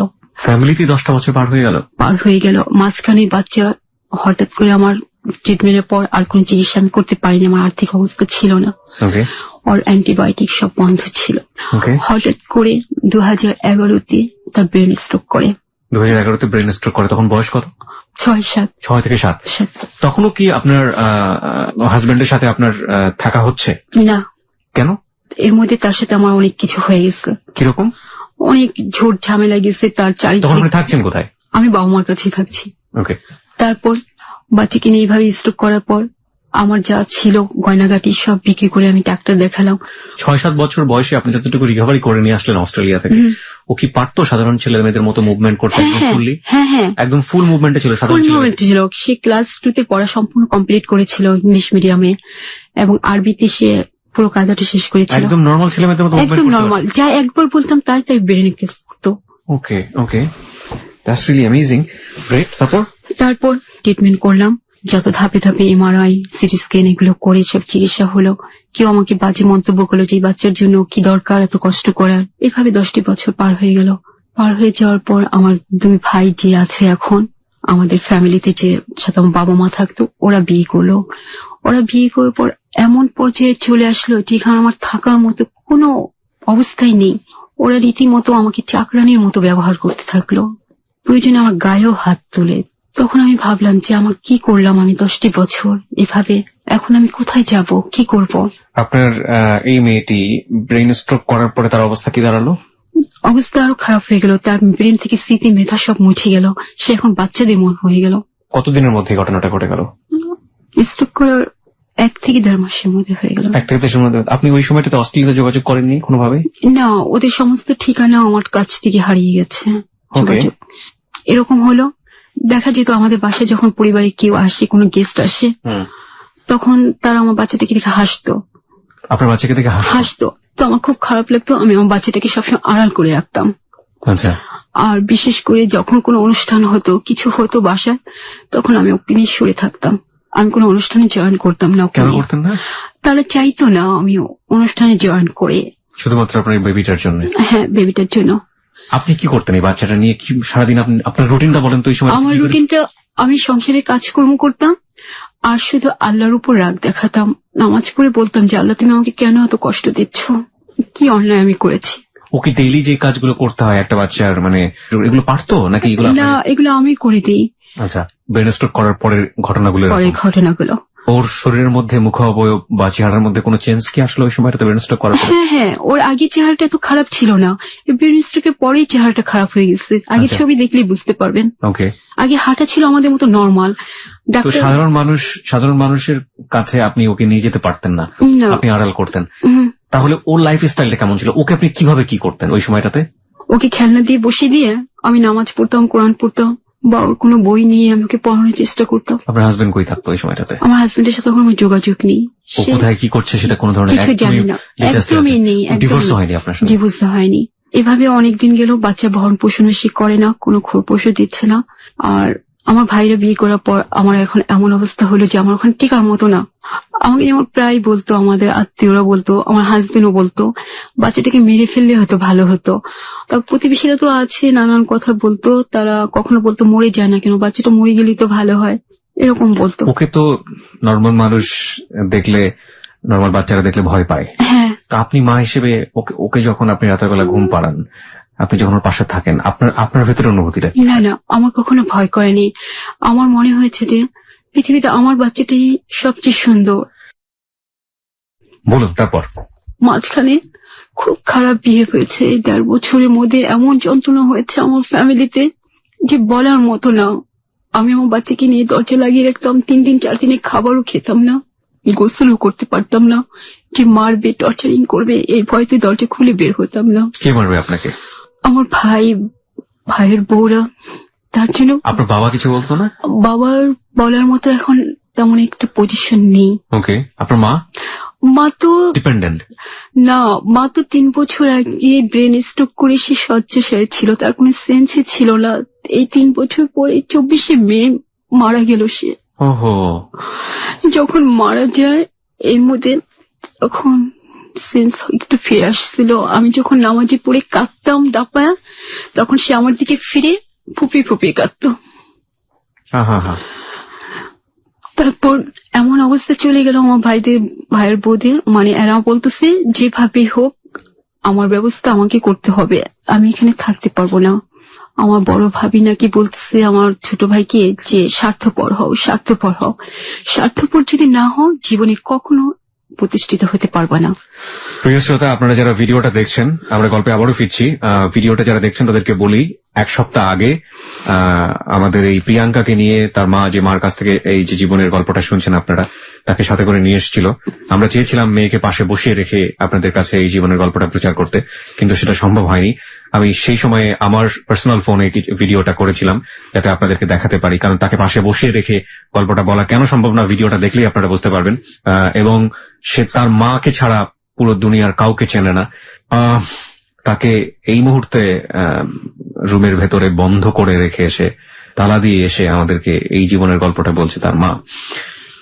উপায় নেই বলেই বলছে, এবং কেন উপায় নেই সেটা আপনারা শেষ পর্যন্ত শুনলে বুঝতে পারবেন। আমরা আবার গল্পে ফিরছি। হ্যাঁ, বলুন তারপর।